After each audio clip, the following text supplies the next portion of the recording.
माया कारण तावही मूर्ख लोग अजान। कहो नानक बिन हर भजन बिरथा जन्म सिरान। ਤਾਵਹੀਂ ਦਾ ਮਤਲਬ ਦੌੜਦੇ ਨੇ, ਫਿਰਦੇ ਨੇ, ਭਟਕਦੇ ਨੇ। ਅਜਾਨ ਦਾ ਮਤਲਬ ਬੇਸਮਝ। ਗੁਰੂ ਜੀ ਬਚਨ ਕਰਦੇ ਹਨ ਕਿ ਮੂਰਖ ਬੇਸਮਝ ਬੰਦੇ ਮਾਇਆ ਦੇ ਕਾਰਨ, ਮਾਇਆ ਕਰਕੇ ਭਟਕਦੇ ਰਹਿੰਦੇ ਨੇ, ਮਾਇਆ ਕਰਦੇ ਫਿਰਦੇ ਰਹਿੰਦੇ ਨੇ, ਜੀਵਨ ਦੇ ਅੰਦਰ ਭਟਕਦੇ ਰਹਿੰਦੇ ਨੇ, ਆਪਣੇ ਜੀਵਨ ਦੇ ਸਹੀ ਗੋਲ ਵੱਲ ਵੱਧਦੇ ਨਹੀਂ ਹਨ। ਮਾਇਆ ਦਾ ਮਤਲਬ ਪੈਸਾ ਵੀ ਹੁੰਦਾ ਹੈ, ਤੇ ਮਾਇਆ ਦਾ ਮਤਲਬ ਹੈ ਸਾਡੀ ਜੋ ਸੋਚ ਹੈ, ਉਹ ਸੋਚ ਜੋ ਸਾਨੂੰ ਹਰ ਇੱਕ ਦੇ ਅੰਦਰ ਹਰੀ ਨਹੀਂ ਵੇਖਣ ਦਿੰਦੀ, ਸਾਨੂੰ ਰੱਬ ਵਰਗੇ ਹੋ ਕੇ ਨਹੀਂ ਜੀਣ ਦਿੰਦੀ। ਉਹ ਸੋਚ ਜੋ ਸਾਡੇ ਅੰਦਰ ਮੇਰ ਤੇਰ ਦੇ ਵਿਤਕਰੇ ਪੈਦਾ ਕਰਦੀ ਹੈ, ਬੰਦੇ ਨੂੰ ਅੰਦਰੋਂ ਹੋਰ ਤੇ ਬਾਹਰੋਂ ਹੋਰ ਬਣਾਉਂਦੀ ਹੈ, ਉਸ ਸੋਚ ਨੂੰ ਮਾਇਆ ਕਹਿੰਦੇ ਨੇ। ਤੇ ਇਸ ਸੋਚ ਦੇ ਕਾਰਨ ਹੀ ਮਨੁੱਖ ਸਾਰੀ ਜ਼ਿੰਦਗੀ ਭਟਕਦਾ ਰਹਿੰਦਾ ਹੈ। ਮੂਰਖ ਬੇਸਮਝ ਬੰਦੇ ਮਾਇਆ ਦੇ ਕਾਰਨ ਭਟਕਾਏ ਹੋਏ ਭਟਕਦੇ ਰਹਿੰਦੇ ਨੇ। ਕਹੋ ਨਾਨਕ ਬਿਨ ਹਰ ਭਜਨ ਬਿਰਥਾ ਜਨਮ ਸਿਰਾਨ। ਬਿਰਥਾ ਦਾ ਮਤਲਬ ਵਿਅਰਥ, ਸਿਰਾਨ ਦਾ ਮਤਲਬ ਬੀਤ ਜਾਂਦਾ ਹੈ। ਬਿਨ ਹਰ ਭਜਨ ਦਾ ਮਤਲਬ ਪ੍ਰਭੂ ਦੀ ਸਿਫਤ ਸਲਾਹ ਕਰਨ ਤੋਂ ਬਿਨਾ। ਤਾਂ ਸਾਹਿਬ ਸ੍ਰੀ ਗੁਰੂ ਤੇਗ ਬਹਾਦਰ ਜੀ ਮਹਾਰਾਜ ਸੁਚੇਤ ਕਰਦੇ ਹੋਏ ਕਹਿੰਦੇ ਨੇ ਕਿ ਪ੍ਰਭੂ ਦੀ ਸਿਫਤ ਸਲਾਹ ਤੋਂ ਬਿਨਾ ਸਾਰਾ ਮਨੁੱਖਾ ਜੀਵਨ ਹੀ ਉਹਨਾਂ ਦਾ ਬੇਕਾਰ ਔਰ ਵਿਅਰਥ ਗੁਜ਼ਰ ਜਾਂਦਾ ਹੈ। ਸਾਰਾ ਮਨੁੱਖਾ ਜਨਮ ਹੀ ਬੇਕਾਰ ਗੁਜ਼ਰ ਜਾਂਦਾ ਹੈ, ਵਿਅਰਥ ਗੁਜ਼ਰ ਜਾਂਦਾ ਹੈ। ਹਰੀ ਦੀ ਸਿਫਤ ਸਲਾਹ ਕਰਨ ਤੋਂ ਬਿਨਾ, ਯਾਨੀ ਰੱਬੀ ਗੁਣਾਂ ਦੀ ਧਾਰਨੀ ਜੇ ਨਾ ਹੋਇਆ ਜਾਏ, ਤਾਂ ਇਹ ਜੀਵਨ ਔਗਣਾਂ ਦੇ ਅੰਦਰ, ਪਾਪਾਂ ਵਿਕਾਰਾਂ ਵਿੱਚ ਬੇਕਾਰ ਗੁਜ਼ਰ ਜਾਂਦਾ ਹੈ। ਤੇ ਜੋ ਮੂਰਖ ਬੇਸਮਝ ਲੋਕ ਨੇ, ਉਹ ਇਸ ਮਾਇਆ ਵਾਲੀ ਸੋਚ ਦੇ ਕਾਰਨ ਭਟਕਦੇ ਰਹਿੰਦੇ ਹਨ, ਰੱਬੀ ਗੁਣਾਂ ਤੋਂ ਟੁੱਟੇ ਰਹਿੰਦੇ ਨੇ। ਪ੍ਰਭੂ ਦੀ ਸਿਫਤ ਸਲਾਹ ਕਰਨ ਤੋਂ ਬਿਨਾ ਉਹਨਾਂ ਦੀ ਸਾਰੀ ਜ਼ਿੰਦਗੀ ਹੀ ਵਿਅਰਥ ਚਲੀ ਜਾਂਦੀ ਹੈ, ਔਰ ਉਹ ਦੁੱਖਾਂ ਦੇ ਭਾਗੀ ਬਣੇ ਰਹਿੰਦੇ ਨੇ। ਜੋ ਪ੍ਰਾਨੀ ਨਿਸਤਿਨ ਭਜੈ ਰੂਪ ਰਾਮ ਤਿਹ ਜਾਨ। ਹਰ ਜਨ ਹਰ ਅੰਤਰ ਨਹੀਂ ਨਾਨਕ ਸਾਚੀ ਮਾਨ। ਨਿਸਤਿਨ ਭਜੈ, ਨਿਸਤਿਨ ਦਾ ਮਤਲਬ ਦਿਨ ਰਾਤ, ਭਜੈ ਦਾ ਮਤਲਬ ਜੋ ਪ੍ਰਭੂ ਦੀ ਸਿਫਤ ਸਲਾਹ ਕਰਦਾ ਹੈ, ਰੱਬੀ ਗੁਣਾਂ ਨੂੰ ਆਪਣੀ ਜ਼ਿੰਦਗੀ ਵਿੱਚ ਇੰਪਲੀਮੈਂਟ ਕਰਦਾ ਹੈ, ਮਨ, ਬਚਨ ਔਰ ਕਰਮ ਕਰਕੇ। ਗੁਰੂ ਜੀ ਕਹਿੰਦੇ ਨੇ ਜਿਹੜਾ ਮਨੁੱਖ ਦਿਨ ਰਾਤ ਪ੍ਰਭੂ ਦੀ ਸਿਫਤ ਸਲਾਹ ਕਰਦਾ ਹੈ, ਰੱਬੀ ਗੁਣਾਂ ਦਾ ਧਾਰਨੀ ਹੁੰਦਾ ਹੈ, ਉਸ ਮਨੁੱਖ ਨੂੰ ਤੂੰ ਰੱਬ ਦਾ ਹੀ ਰੂਪ ਕਰਕੇ ਸਮਝ। ਰੂਪ ਰਾਮ ਤੇ ਜਾਣ ਦਾ ਮਤਲਬ ਉਸ ਨੂੰ ਰੱਬ ਦਾ ਰੂਪ ਹੀ ਸਮਝ, ਉਹਨੂੰ ਰੱਬ ਦਾ ਹੀ ਰੂਪ ਸਮਝੋ। ਹਰ ਜਨ ਹਰ ਅੰਤਰ ਨਹੀਂ ਨਾਨਕ ਸਾਚੀ ਮਾਨ। ਗੁਰੂ ਜੀ ਕਹਿੰਦੇ ਨੇ ਇਹ ਗੱਲ ਸੱਚੀ ਮੰਨ ਲੈ ਕਿ ਰੱਬ ਵਿੱਚ ਔਰ ਰੱਬ ਦੇ ਪਿਆਰੇ ਵਿੱਚ ਕੋਈ ਫਰਕ ਨਹੀਂ ਹੁੰਦਾ। ਰੱਬ ਦੇ ਪਿਆਰੇ ਰੱਬ ਦਾ ਹੀ ਰੂਪ ਹੁੰਦੇ ਨੇ। ਜਿਨ ਜਾਤਾ ਸੋ ਤਿਸ ਹੀ ਜੇਹਾ, ਭੇਦ ਨਾ ਜਾਣੋ ਮਾਨਸ ਦੇਹਾ। ਤਾਂ ਜੋ ਇਨਸਾਨ ਦਿਨ ਰਾਤ ਰੱਬੀ ਗੁਣਾਂ ਨੂੰ ਜ਼ਿੰਦਗੀ ਵਿੱਚ ਇੰਪਲੀਮੈਂਟ ਕਰਦਾ ਹੈ, ਉਸ ਮਨੁੱਖ ਨੂੰ ਰੱਬ ਦਾ ਹੀ ਰੂਪ ਸਮਝੋ, ਕਿਉਂਕਿ ਰੱਬ ਔਰ ਰੱਬ ਦੇ ਪਿਆਰੇ ਵਿੱਚ ਕੋਈ ਫਰਕ ਨਹੀਂ ਹੁੰਦਾ। ਦੇਖੋ ਕਿੰਨਾ ਸੌਖਾ ਰਾਸਤਾ ਗੁਰੂ ਪਾਤਸ਼ਾਹ ਜੀ ਸਾਨੂੰ ਸਮਝਾ ਰਹੇ ਹਨ ਕਿ ਜੇ ਰੱਬੀ ਗੁਣਾਂ ਦਾ ਕੋਈ ਬੰਦਾ ਧਾਰਨੀ ਹੈ ਨਾ, ਮਨ ਕਰਕੇ, ਬਚਨਾ ਕਰਕੇ, ਕਰਮਾਂ ਕਰਕੇ, ਤਾਂ ਉਹ ਬੰਦਾ ਰੱਬ ਵਰਗਾ ਹੀ ਹੋ ਜਾਂਦਾ ਹੈ, ਰੱਬ ਦੇ ਵਿੱਚ ਹੀ ਸਮਾ ਜਾਂਦਾ ਹੈ। ਜਿਸ ਦੀ ਮਾਨਸਿਕਤਾ ਵਿੱਚ ਵੀ ਰੱਬੀ ਗੁਣ ਨੇ, ਜਿਸ ਦੇ ਬੋਲਾਂ ਵਿੱਚ ਵੀ ਰੱਬੀ ਗੁਣ ਨੇ, ਔਰ ਜਿਸ ਦੇ ਬਿਹੇਵੀਅਰ ਵਿੱਚ ਵੀ ਰੱਬੀ ਗੁਣ ਨੇ, ਉਹ ਇਨਸਾਨ ਰੱਬ ਦਾ ਰੂਪ ਹੈ। ਰੱਬ ਔਰ ਰੱਬ ਦੇ ਪਿਆਰੇ ਵੱਖਰੇ ਨਹੀਂ ਹੁੰਦੇ, ਇੱਕ ਰੂਪ ਹੀ ਹੁੰਦੇ ਨੇ। ਲੇਕਿਨ ਆਮ ਆਦਮੀ ਜ਼ਿੰਦਗੀ ਦੇ ਅੰਦਰ ਕੀ ਕਰਦਾ ਹੈ? ਮਨ ਮਾਇਆ ਮੈਂ ਫਦ ਰਹਿਓ, ਬਿਸਰਿਓ ਗੋਬਿੰਦ ਨਾਮ। ਕਹੋ ਨਾਨਕ ਬਿਨ ਹਰ ਭਜਨ ਜੀਵਨ ਕੌਨੇ ਕਾਮ। ਫਦ ਰਹਿਓ ਦਾ ਮਤਲਬ ਫਸਿਆ ਰਹਿੰਦਾ ਹੈ, ਬਿਸਰਿਓ ਦਾ ਮਤਲਬ ਭੁੱਲ ਜਾਂਦਾ ਹੈ, ਗੋਬਿੰਦ ਨਾਮ ਦਾ ਮਤਲਬ ਗੋਬਿੰਦ ਦਾ ਹੁਕਮ, ਪ੍ਰਭੂ ਦਾ ਹੁਕਮ, ਰਜ਼ਾ। ਜਿਸ ਮਨੁੱਖ ਦਾ ਮਨ ਹਰ ਵੇਲੇ ਮਾਇਆ ਵਿੱਚ ਹੀ ਫਸਿਆ ਰਹਿੰਦਾ ਹੈ ਔਰ ਜਿਸ ਨੂੰ ਪ੍ਰਭੂ ਦਾ ਹੁਕਮ ਹਮੇਸ਼ਾ ਭੁੱਲਿਆ ਰਹਿੰਦਾ ਹੈ, ਕਹੋ ਨਾਨਕ ਬਿਨ ਹਰ ਭਜਨ, ਪ੍ਰਭੂ ਦੀ ਸਿਫਤ ਸਲਾਹ ਤੋਂ ਬਿਨਾ ਜੀਵਨ ਕੌਨੇ ਕਾਮ। ਉਸ ਮਨੁੱਖ ਦਾ ਜੀਵਨ ਕਿਸ ਕੰਮ ਦਾ ਹੈ? ਭਾਵ ਉਸ ਮਨੁੱਖ ਦਾ ਜੀਵਨ ਕਿਸੇ ਕੰਮ ਦਾ ਨਹੀਂ, ਉਹਦਾ ਜੀਵਨ ਬੇਕਾਰ ਔਰ ਵਿਅਰਥ ਹੈ। यानी जिस मनुख दा मन, जिहदी सोच हमेशा माया विच ही फसी हुई है और जिसने प्रभु दे हुक्म नूं भुला दिता है, जो रब्बी रजा भाणे विच नहीं तुरदा, जो रब्बी गुणां दा धारनी नहीं, तां गुरु पातशाह जी कहंदे ने भी भाई प्रभु दी सिफत सलाह तो बिना, रब्बी गुणां दे धारनी होण तो बिना जीवन कौने काम, उस मनुख दा जीवन किस काम दा है? भाव किसे काम दा नहीं, ਉਹ ਜੀਵਨ ਨਿਕੰਮਾ ਹੈ ਜਿਸ ਮਨੁੱਖ ਨੇ ਜੀਵਨ ਦੇ ਅੰਦਰ ਰੱਬੀ ਗੁਣਾਂ ਨੂੰ ਭੁਲਾਇਆ ਹੋਇਆ ਹੈ। ਪ੍ਰਾਨੀ RAM ਨ ਚੇਤਈ ਮਦ ਮਾਇਆ ਕੈ ਅੰਧ, ਕਹੋ ਨਾਨਕ ਹਰ ਭਜਨ ਬਿਨ ਪਰਤ ਤਾਹੇ ਜਮ ਫੰਧ। ਨਾ ਚੇਤਈ ਦਾ ਮਤਲਬ ਯਾਦ ਨਹੀਂ ਕਰਦਾ, ਮਦ ਦਾ ਮਤਲਬ ਨਸ਼ਾ ਤੇ ਅੰਧ ਦਾ ਮਤਲਬ ਹੁੰਦਾ ਹੈ ਆਤਮਿਕ ਜੀਵਨ ਦੀ ਸੂਝ ਵੱਲੋਂ ਸਖਣਾ, ਆਤਮਿਕ ਜੀਵਨ ਦੀ ਸੂਝ ਵੱਲੋਂ ਬੇਸਮਝ ਅੰਨਾ ਹੋਇਆ ਹੋਇਆ ਮਨੁੱਖ ਅਗਿਆਨੀ। ਮਾਇਆ ਦੇ ਮੋਹ ਵਿੱਚ ਫਸ ਕੇ ਆਤਮਿਕ ਜੀਵਨ ਵੱਲੋਂ ਅੰਨਾ ਹੋਇਆ ਜਿਹੜਾ ਮਨੁੱਖ ਪ੍ਰਭੂ ਨੂੰ ਯਾਦ ਨਹੀਂ ਕਰਦਾ, ਜਿਹਦੀ ਯਾਦ ਵਿੱਚ ਰੱਬੀ ਗੁਣ ਨਹੀਂ ਹਨ, ਜਿਨਨੇ ਕਦੇ ਚੇਤਾ ਹੀ ਨਹੀਂ ਰੱਖਿਆ ਕਿ ਹਰ ਜੀਵ ਦੇ ਅੰਦਰ ਪ੍ਰਭੂ ਆਪ ਵਸਦਾ ਹੈ, ਮੇਰੇ ਵਿੱਚੋਂ ਪ੍ਰਭੂ ਵਸਦਾ ਹੈ, ਚਾਰ ਚਫੇਰੇ ਪ੍ਰਭੂ ਦਾ ਹੁਕਮ ਵਰਤ ਰਿਹਾ ਹੈ, ਹਰ ਇਨਸਾਨ ਉਸ ਰੱਬ ਦਾ ਰੂਪ ਹੈ, ਮੈਂ ਅੰਦਰੋਂ ਬਾਹਰੋਂ ਇੱਕ ਹੋਣਾ ਹੈ, ਰੱਬੀ ਗੁਣਾਂ ਦੇ ਧਾਰਨੀ ਹੋਣਾ ਹੈ, ਜਿਨਨੇ ਇਹਨਾਂ ਗੱਲਾਂ ਨੂੰ ਕਦੇ ਚੇਤੇ ਹੀ ਨਹੀਂ ਰੱਖਿਆ ਔਰ ਜੋ ਮਾਇਆ ਦੇ ਨਸ਼ੇ ਦੇ ਅੰਦਰ ਹਮੇਸ਼ਾ ਮਸਤ ਹੈ। ਮਾਇਆ ਦਾ ਮਤਲਬ ਉਹ ਸੋਚ ਜੋ ਸਾਨੂੰ ਰੱਬ ਨਾਲੋਂ ਤੋੜਦੀ ਹੈ। ਤਾਂ ਮਾਇਆ ਦੇ ਮੋਹ ਵਿੱਚ ਫਸ ਕੇ ਆਤਮਿਕ ਜੀਵਨ ਵੱਲੋਂ ਅੰਨਾ ਹੋਇਆ ਜਿਹੜਾ ਮਨੁੱਖ ਪ੍ਰਭੂ ਨੂੰ ਯਾਦ ਨਹੀਂ ਕਰਦਾ, ਕਹੋ ਨਾਨਕ ਹਰ ਭਜਨ ਬਿਨ ਪਰਤ ਤਾਹੇ ਜਮਫੰਦ। ਜਮਫੰਦ ਦਾ ਮਤਲਬ ਜਮਾਂ ਦੀ ਫਾਹੀ। ਹਰ ਭਜਨ ਦਾ ਮਤਲਬ ਹੈਗਾ ਹਰੀ ਦੀ ਸਿਫਤ ਸਲਾਹ, ਰੱਬੀ ਗੁਣਾਂ ਦੇ ਧਾਰਨੀ ਹੋਣਾ, ਰੱਬੀ ਗੁਣਾਂ ਨੂੰ ਗਾਇਨ ਕਰਨਾ, ਰੱਬ ਦੀ ਸਿਫਤ ਸਲਾਹ ਕਰਨੀ। ਤਾਂ ਗੁਰੂ ਪਾਤਸ਼ਾਹ ਜੀ ਕਹਿੰਦੇ ਨੇ ਕਿ ਹੇ ਭਾਈ, ਪ੍ਰਭੂ ਦੀ ਸਿਫਤ ਸਲਾਹ ਕਰਨ ਤੋਂ ਬਿਨਾ, ਰੱਬੀ ਗੁਣਾਂ ਨੂੰ ਇੰਪਲੀਮੈਂਟ ਕਰਨ ਤੋਂ ਬਿਨਾ ਉਹਦੇ ਗਲ ਵਿੱਚ ਜਮਾਂ ਦੀਆਂ ਫਾਹੀਆਂ ਪੈ ਜਾਂਦੀਆਂ ਨੇ। ਉਹ ਮਨੁੱਖ ਆਤਮਿਕ ਮੌਤੇ ਮਰ ਜਾਂਦਾ ਹੈ। ਉਸ ਮਨੁੱਖ ਦੇ ਗਲੇ ਮਤਲਬ ਉਹਦੀ ਸੁਰਤ ਦੇ ਅੰਦਰ ਕਾਮ, ਕ੍ਰੋਧ, ਲੋਭ, ਮੋਹ ਆਦਿਕ ਆਵਸਤੇ ਨੇ ਔਰ ਇਹਨਾਂ ਵਿਕਾਰਾਂ ਦੀ ਗ੍ਰਿਫਤ ਵਿੱਚ ਆ ਕੇ ਆਤਮਿਕ ਮੌਤ ਸਹਿੜ ਬੈਂਦਾ ਹੈ, ਜੋ ਇਨਸਾਨ ਰੱਬੀ ਗੁਣਾਂ ਦਾ ਧਾਰਨੀ ਨਹੀਂ ਹੈ। ਸੁਖ ਮੈਂ ਬਹੁ ਸੰਗੀ ਭਏ, ਦੁਖ ਮੈਂ ਸੰਗ ਨਾ ਕੋਏ, ਕਹੋ ਨਾਨਕ ਹਰ ਭਜ ਮਨਾ ਅੰਤ ਸਹਾਈ ਹੋਏ। ਦੁਨੀਆ ਦਾ ਆਮ ਵਰਤਾਰਾ ਹੈ ਕਿ ਸੁਖ ਵੇਲੇ ਬਹੁਤ ਮੇਲੀ ਗੇਲੀ ਬਣ ਜਾਂਦੇ ਨੇ, ਬੜੇ ਸੰਗੀ ਆ ਬਣਦੇ ਨੇ। ਦੁੱਖ ਮੈਂ ਸੰਗ ਨਾ ਕੋਏ, ਪਰ ਦੁੱਖਾਂ ਦੇ ਅੰਦਰ ਕੋਈ ਸਾਥ ਨਹੀਂ ਦਿੰਦਾ। ਇਹ ਬਹੁ ਗਿਣਤੀ ਦੀ ਹਾਲਾਤ ਹੈ। ਜਦੋਂ ਤੱਕ ਤੁਹਾਡੇ ਕੋਲ ਸੁੱਖ ਨੇ, ਖਾਣ ਪੀਣ ਦੇ ਪਦਾਰਥ ਨੇ, ਤੁਸੀਂ ਕਿਸੇ ਨੂੰ ਕੁਝ ਦੇ ਰਹੇ ਹੋ, ਤਾਂ ਤੁਹਾਡੇ ਬਹੁਤ ਸਾਰੇ ਸੰਗੀ ਸਾਥੀ ਨੇ।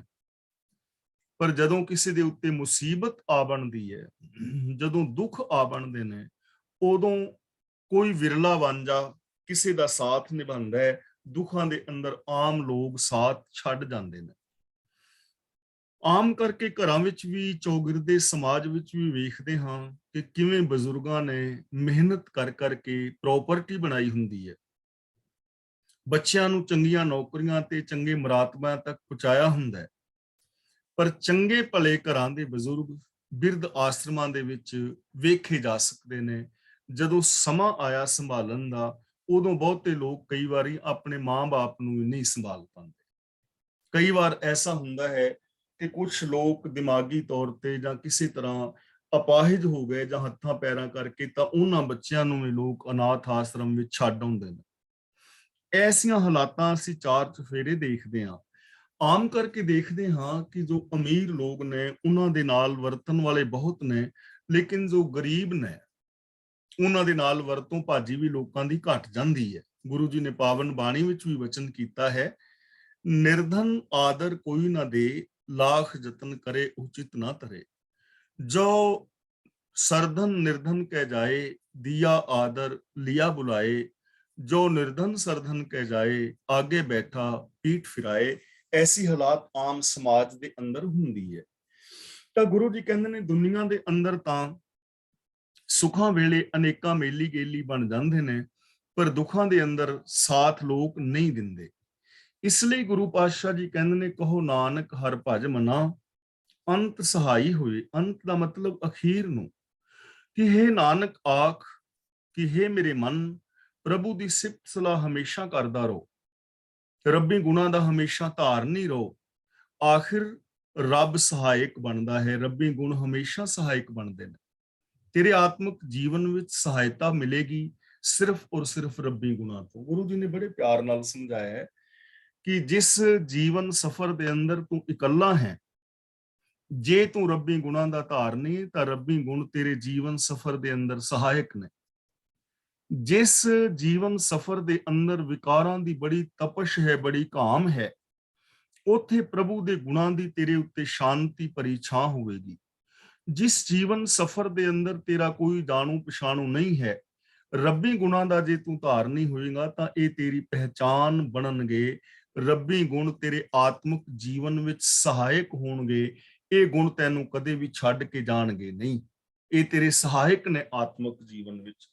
ਤਾਂ ਜਿਨ੍ਹਾਂ ਦੀ ਜ਼ਿੰਦਗੀ ਦੇ ਅੰਦਰ ਰੱਬੀ ਗੁਣ ਨੇ, ਇੱਕ ਤਾਂ ਉਹ ਆਤਮਿਕ ਜੀਵਨ ਜੀ ਰਹੇ ਨੇ, ਆਤਮਿਕ ਜੀਵਨ ਦੇ ਅੰਦਰ ਸਹਾਇਕ ਨੇ ਰੱਬੀ ਗੁਣ। ਰੱਬੀ ਗੁਣਾਂ ਦੇ ਧਾਰਨੀ ਲੋਕਾਂ ਦੇ ਅੰਦਰ ਪੋਜ਼ਿਟਿਵਿਟੀ ਵੀ ਹੈ, ਉਹਨਾਂ ਦੇ ਅੰਦਰ ਵਿਲ ਪਾਵਰ ਵੀ ਹੈ, ਦੁੱਖਾਂ ਨੂੰ ਸਹਾਰਨ ਦੀ क्षमता ਵੀ ਹੈ। ਤੇ ਜਿਹੜੇ ਰੱਬੀ ਗੁਣਾਂ ਦੇ ਧਾਰਨੀ ਨੇ, ਉਹ ਲੋਕ ਹੀ ਕਿਸੇ ਦੇ ਦੁੱਖਾਂ ਦੇ ਅੰਦਰ ਸਹਾਇਕ ਵੀ ਬਣਦੇ ਨੇ, ਉਹ ਲੋਕ ਦੂਜਿਆਂ ਦੀ ਵੀ ਹੈਲਪ ਕਰਦੇ ਨੇ। ਇਸ ਲਈ ਗੁਰੂ ਪਾਤਸ਼ਾਹ ਜੀ ਸਾਨੂੰ ਸਮਝਾ ਰਹੇ ਨੇ ਕਿ ਪਿਆਰਿਓ, ਦੁਨੀਆ ਦੇ ਵਿੱਚ ਤਾਂ ਬੇਸ਼ੱਕ ਆਮ ਜੋ ਲੋਕ ਨੇ ਸੁੱਖਾਂ ਦੇ ਸਾਥੀ ਨੇ, ਦੁੱਖਾਂ ਵਿੱਚ ਸਾਥੀ ਨਹੀਂ ਬਣਦੇ, ਪਰ ਜੋ ਪ੍ਰਭੂ ਹੈ ਉਹ ਹਮੇਸ਼ਾ ਤੇਰਾ ਸੰਗੀ ਔਰ ਸਾਥੀ ਹੈ। ਇਸ ਲਈ ਤੂੰ ਰੱਬੀ ਗੁਣਾਂ ਦਾ ਧਾਰਨੀ ਹੋ, ਪ੍ਰਭੂ ਦੀ ਸਿਫਤ ਸਲਾਹ ਕਰ, ਜੋ ਤੇਰੇ ਅੰਤ ਵਿੱਚ ਸਹਾਇਕ ਹੋਏਗਾ, ਭਾਵ ਤੈਨੂੰ ਆਤਮਿਕ ਮੌਤ ਤੋਂ ਬਚਾਏਗਾ। ਜਨਮ ਜਨਮ ਭਰਮਤ ਫਿਰਿਓ, ਮਿਟਿਓ ਨਾ ਜਮ ਕੋ ਤਰਾਸ, ਕਹੋ ਨਾਨਕ ਹਰ ਭਜ ਮਨਾ, ਨਿਰਭੈ ਪਾਵਹਿ ਬਾਸ। ਜਨਮ ਜਨਮ ਦਾ ਮਤਲਬ ਇੱਥੇ ਹੈ ਬਹੁਤ, ਜਨਮ ਦਾ ਬਹੁਤ ਵੱਡਾ ਹਿੱਸਾ, ਬਹੁਤ ਲੰਬਾ ਸਮਾਂ। ਭਰਮਤ ਫਿਰਿਓ ਦਾ ਮਤਲਬ ਬੰਦਾ ਭਟਕਦਾ ਫਿਰਦਾ ਹੈ। ਮਿਟਿਓ ਨਾ ਜਮ ਕੋ ਤਰਾਸ, ਤਰਾਸ ਦਾ ਮਤਲਬ ਡਰ, ਜਮ ਦਾ ਮਤਲਬ ਆਤਮਿਕ ਮੌਤ ਦਾ ਡਰ। ਬੰਦਾ ਪ੍ਰਭੂ ਨੂੰ ਭੁਲਾ ਕੇ, ਰੱਬੀ ਗੁਣਾਂ ਨੂੰ ਭੁਲਾ ਕੇ ਬਹੁਤ ਮੁੱਦਤ ਤੱਕ, ਬੜੇ ਲੰਬੇ ਜਨਮ ਦੇ ਵਿੱਚ ਯਾਨੀ ਲੰਬੇ ਸਮੇਂ ਦੇ ਅੰਦਰ ਭਟਕਦਾ ਫਿਰਦਾ ਹੈ। ਲੇਕਿਨ ਜਮਾਂ ਦਾ ਡਰ ਨਹੀਂ ਮੁੱਕਦਾ, ਆਤਮਿਕ ਮੌਤ ਦਾ ਡਰ ਮੁੱਕਦਾ ਨਹੀਂ। ਦੇਖੋ ਕਿੰਨਾ ਲੰਬਾ ਸਫ਼ਰ ਕੀਤਾ ਹੈ ਬੰਦੇ ਨੇ, ਕੋਈ 20 ਸਾਲ, ਕੋਈ 30 ਸਾਲ, 40 ਸਾਲ, 50, 60, 70 ਸਾਲ ਦਾ ਸਮਾਂ। ਬੇਸ਼ੱਕ ਉਹਨੇ ਵਰਤ ਰੱਖੇ ਨੇ, ਨਰਾਤੇ ਰੱਖੇ ਨੇ, ਸਰਾਧ ਕੀਤੇ ਨੇ, ਤੀਰਥਾਂ ਤੇ ਵਿਚਰਿਆ ਹੈ, ਵਿਖਾਵੇ ਦੀ ਪਾਠ ਪੂਜਾ ਕੀਤੀ ਹੈ, ਸਮਾਧੀਆਂ ਲਾਈਆਂ ਨੇ, ਕਿੰਨਾ ਕੁਛ ਕੀਤਾ ਹੈ। ਐਸਾ ਕੁਛ ਕਰਨ ਦੇ ਨਾਲ ਵੀ ਬੰਦਾ ਆਤਮਿਕ ਮੌਤ ਤੋਂ ਬਚਿਆ ਨਹੀਂ, ਵਿਕਾਰਾਂ ਤੋਂ ਬਚਿਆ ਨਹੀਂ। ਕਿੰਨਾ ਦੇਖੋ, ਅਸੀਂ ਦੁਨੀਆ ਵੱਲ ਝਾਤ ਮਾਰੀਏ ਤਾਂ ਅੱਜ ਦੇ ਇਸ ਪੜ੍ਹੇ ਲਿਖੇ ਯੁੱਗ ਦੇ ਅੰਦਰ ਵੀ ਰਿਸ਼ਵਤਖੋਰੀ, ਚੋਰ ਬਜ਼ਾਰੀ, 2 ਨੰਬਰ ਦੇ ਧੰਦੇ, ਚੌਗਿਰਦੇ ਵੇਖੇ ਜਾ ਸਕਦੇ ਨੇ, ਬਲਾਤਕਾਰ ਦੀਆਂ ਘਟਨਾਵਾਂ ਵੇਖੀਆਂ ਜਾ ਸਕਦੀਆਂ ਨੇ। ਤਾਂ ਆਤਮਿਕ ਮੌਤ ਦੇ ਖਤਰੇ ਤੋਂ ਤੇ ਬੰਦਾ ਨਹੀਂ ਨਾ ਬਚਿਆ। ਜਿਸਨੇ ਪ੍ਰਭੂ ਨੂੰ ਭੁਲਾਇਆ, ਰੱਬੀ ਗੁਣਾਂ ਨੂੰ ਭੁਲਾਇਆ, ਉਹ ਜਨਮ ਦਾ ਬਹੁਤ ਹਿੱਸਾ ਭਟਕਦਾ ਰਿਹਾ, ਭਰਮਦਾ ਰਿਹਾ, ਲੇਕਿਨ ਉਹਦਾ ਆਤਮਿਕ ਮੌਤ ਦਾ ਖਤਰਾ ਨਾ ਮਿਟਿਆ। ਤਾਂ ਗੁਰੂ ਜੀ ਸਾਨੂੰ ਸਮਝਾ ਰਹੇ ਨੇ ਫਿਰ ਸਾਨੂੰ ਕੀ ਕਰਨਾ ਚਾਹੀਦਾ ਹੈ। ਕਹੋ ਨਾਨਕ ਹਰ ਭਜ ਮਨਾ, ਨਿਰਭੈ ਪਾਵਹਿ ਬਾਸ। ਪਾਵਹਿ ਦਾ ਮਤਲਬ ਤੂੰ ਪਾ ਲਵੇਂਗਾ, ਪ੍ਰਾਪਤ ਕਰ ਲਏਗਾ। ਨਿਰਭੈ ਦਾ ਮਤਲਬ ਨਿਡਰ ਅਵਸਥਾ ਵਿੱਚ, ਉਸ ਪ੍ਰਭੂ ਵਿੱਚ ਜਿਸ ਨੂੰ ਕੋਈ ਡਰ ਪੂੰਦਾ ਨਹੀਂ ਹੈ। ਹਰ ਭਜ ਮਨਾ ਦਾ ਮਤਲਬ ਕਿ ਹੇ ਮੇਰੇ ਮਨ, ਪ੍ਰਭੂ ਦੀ ਸਿਫਤ ਸਲਾਹ ਕਰ।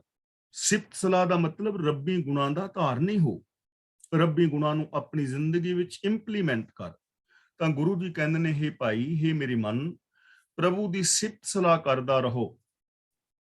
ਪ੍ਰਭੂ ਦੀ ਸਿਫਤ ਸਲਾਹ ਦੀ ਬਰਕਤ ਦੇ ਨਾਲ, ਰੱਬੀ ਗੁਣਾਂ ਦੇ ਧਾਰਨੀ ਹੋਣ ਦੀ ਬਰਕਤ ਨਾਲ ਤੂੰ ਉਸ ਪ੍ਰਭੂ ਵਿੱਚ ਨਿਵਾਸ ਪ੍ਰਾਪਤ ਕਰ ਲਏਗਾ ਜਿਸ ਨੂੰ ਕੋਈ ਡਰ ਪੋ ਨਹੀਂ ਸਕਦਾ। ਤੂੰ ਐਸੀ ਅਵਸਥਾ ਤੇ ਪਹੁੰਚੇਗਾ ਜੋ ਨਿਰਭੈਤਾ ਵਾਲੀ ਹੈ, ਜਿੱਥੇ ਕੋਈ ਵਿਕਾਰਾਂ ਦਾ ਫਿਰ ਡਰ ਨਹੀਂ ਹੈ, ਜਿੱਥੇ ਆਤਮਿਕ ਮੌਤ ਦਾ ਖਤਰਾ ਨਹੀਂ ਰਹਿੰਦਾ। ਤੂੰ ਉਸ ਅਵਸਥਾ ਨੂੰ ਪਾ ਲਵੇਂਗਾ, ਉਸ ਪ੍ਰਭੂ ਦੇ ਅੰਦਰ ਸਦਾ ਲਈ ਸਮਾ ਜਾਏਗਾ।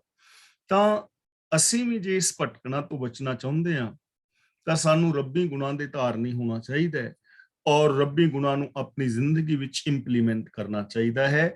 ਬਿਨਾਂ ਰੱਬੀ ਗੁਣਾਂ ਦੇ ਧਾਰਨੀ ਹੋਣ ਤੋਂ ਜੀਵਨ ਦੇ ਅੰਦਰ ਸਿਰਫ ਭਟਕਣਾ ਰਹਿ ਜਾਂਦੀ ਹੈ ਔਰ ਬੰਦਾ ਆਪਣੇ ਗੋਲ ਤੇ ਨਹੀਂ ਪਹੁੰਚਦਾ, ਸਚਿਆਰਤਾ ਤੱਕ ਨਹੀਂ ਪਹੁੰਚਦਾ। जतन बहुत मैं कर रहो, मिट्यो न मन को मान, दुर्मत स्यों नानक फध्यो, राख लिहो भगवान।